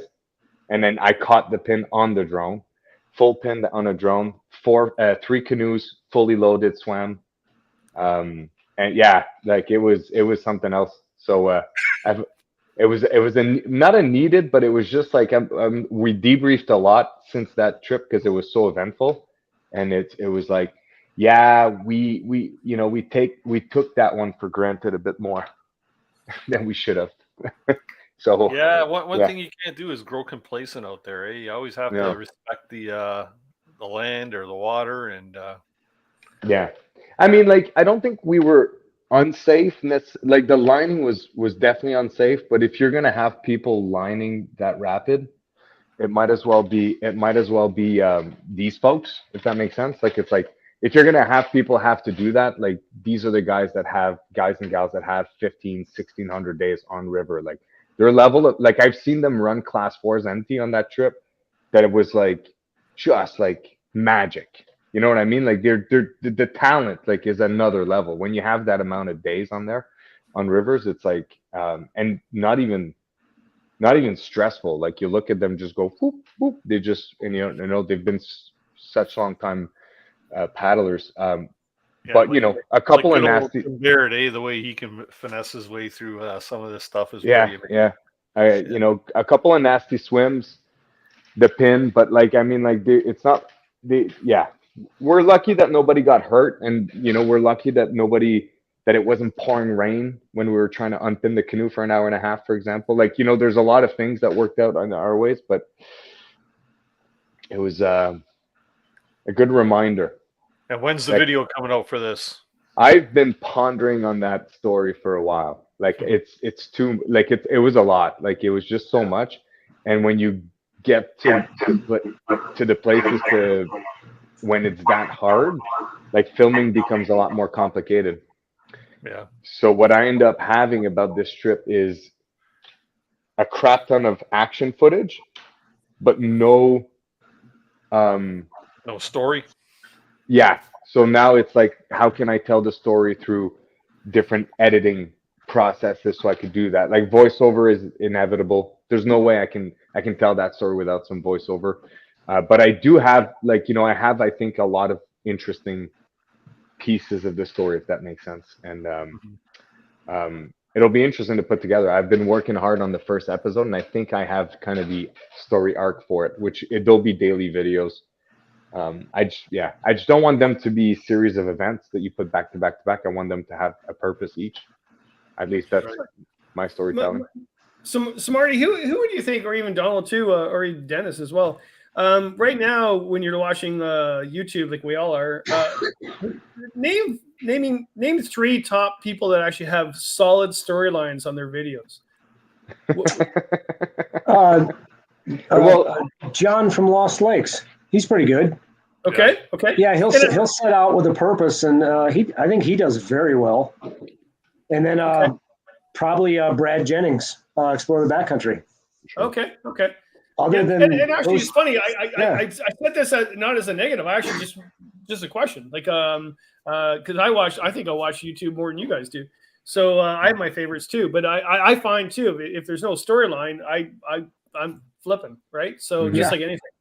Yeah. So so Jonathan and then Brad and yep. Well, the big guys, like Xander and John, who've been like pretty dominating lately. They've been pretty, like, their storylines are pretty good. They have a different, each their own style and how to tell their stories, but there's a reason why they're growing like that. It's because their stories are compelling. Oh yeah, Xander, like I watched because he's funny as hell. I mean, he got me really good when he did the I only brought one paddle. Yeah. I don't know if you guys have watched that video. He got me because I'm like, what? Oh, it's just a joke. Okay. Yeah. Canoe of the North, they do a nice job too. Eh? Yeah. Oh yeah. Actually, I think, lots of people do a lot nice jobs. A lot of it depends on style. Like, I mean, like I'm like, the style of videos that I like to consume on YouTube, they're like, like I really enjoy the vlogging guys. Like, I watched Casey Neistat, who's just a dude from New York that used to daily vlog for years. And I like the style a lot. So like when you look at my format, for example, of how I tell my stories, they're emulated quite a bit from a style I enjoy, right? A hook, situate the place with drone shots, with some time lapse, and then let's get the story going at a fast pace, right? So, but some people can John can tell a story in very slowly, and people hook onto it, which is quite the skill on YouTube. Oh yeah. So what about Marty? Like go ahead. Oh, go ahead, Kevin. Yeah. You look at the two case studies I find really interesting is you got Xander and then his brother. So his brother was with him on one video lately, and then I subscribed to his brother because I'm thinking I didn't even know his brother did videos. And Max is awesome. So he did a video lately on Noganosh, visually excelling. Like, oh my Lord, this is amazing. So why does his brother not have the views that Xander does then? That's the question everybody's asking. It's complicated. Like, I mean, like there's no. We got 1 minute, guys. 1 minute. Yeah, there's no simple answer to that. Like it's a complicated gig, and I think your titles, thumbnails, and storyline has to be top notch to be highly successful. So if each or any one of those three aren't performing, then your videos aren't suggested as much. So there's not as much opportunities to grow. And when I say storyline, it's defined by how much retention you get, right? So if you can keep 70% of your retention, you'll be suggested more. And the more you're suggested, the more this lowers down to 30, 20. And then YouTube finds its niche around that. And then, so like those are the three main keys. And then probably a little bit of time. Then Marty, though, isn't that clickbaiting? That's not true story writing. I mean, that's clickbaiting, isn't it? Well, clickbaiting is to promise something in the title and the thumbnail and not deliver. That's the definition of clickbait, or in a title. So you're like, watch this shark attack, and then there's no shark attack. Right. That's clickbaiting, right? So if you're saying that people that provides good titles and thumbnails are intriguing, like there's a big difference between being intriguing and delivering. Or like I don't know, like there's a lot of examples that could come to mind. Like, we'd have to look at some and kind of go in depth with it, but those are and then I would assume that there's timing to it. Like one thing I've come to realize in a lot of sense is that,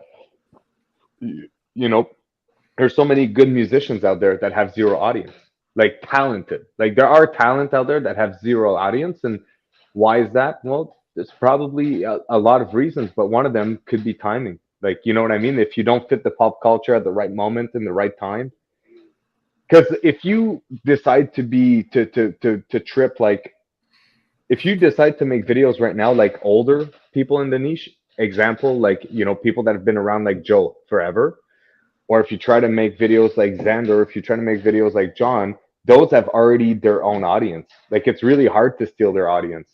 So you have to innovate as a creator as well. Okay, even though yeah.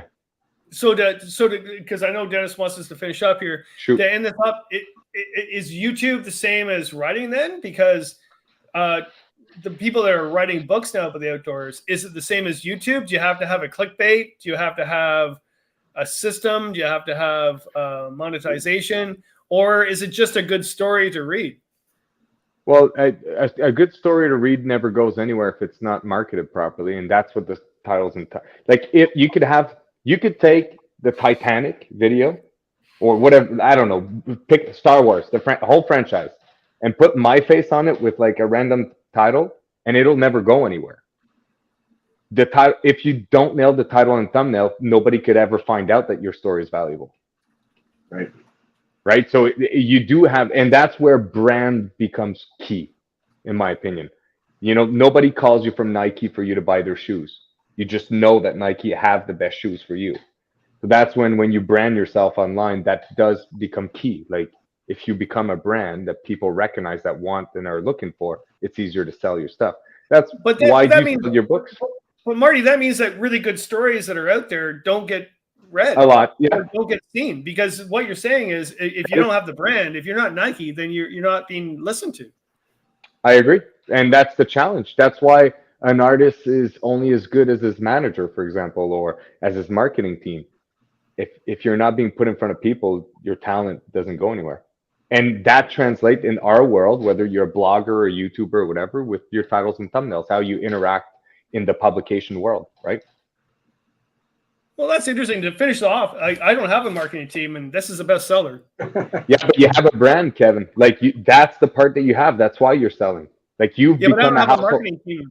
Sure. Well, no, because you've become a household brand within the community for 4 decades now. And you know what I mean? Like, and that's what Dennis is giving us the green room, guys. This is a green room conversation. Oh my Lord. Yeah. Sorry, Yeah, Dennis. really, I'm trying to hold to a schedule now with this show, and we were supposed to stop 4 minutes ago. So, way to go, I'm Marty. not trying to be rude, but It's this Marty's is a green room fault. conversation. So, And we didn't even talk double blade.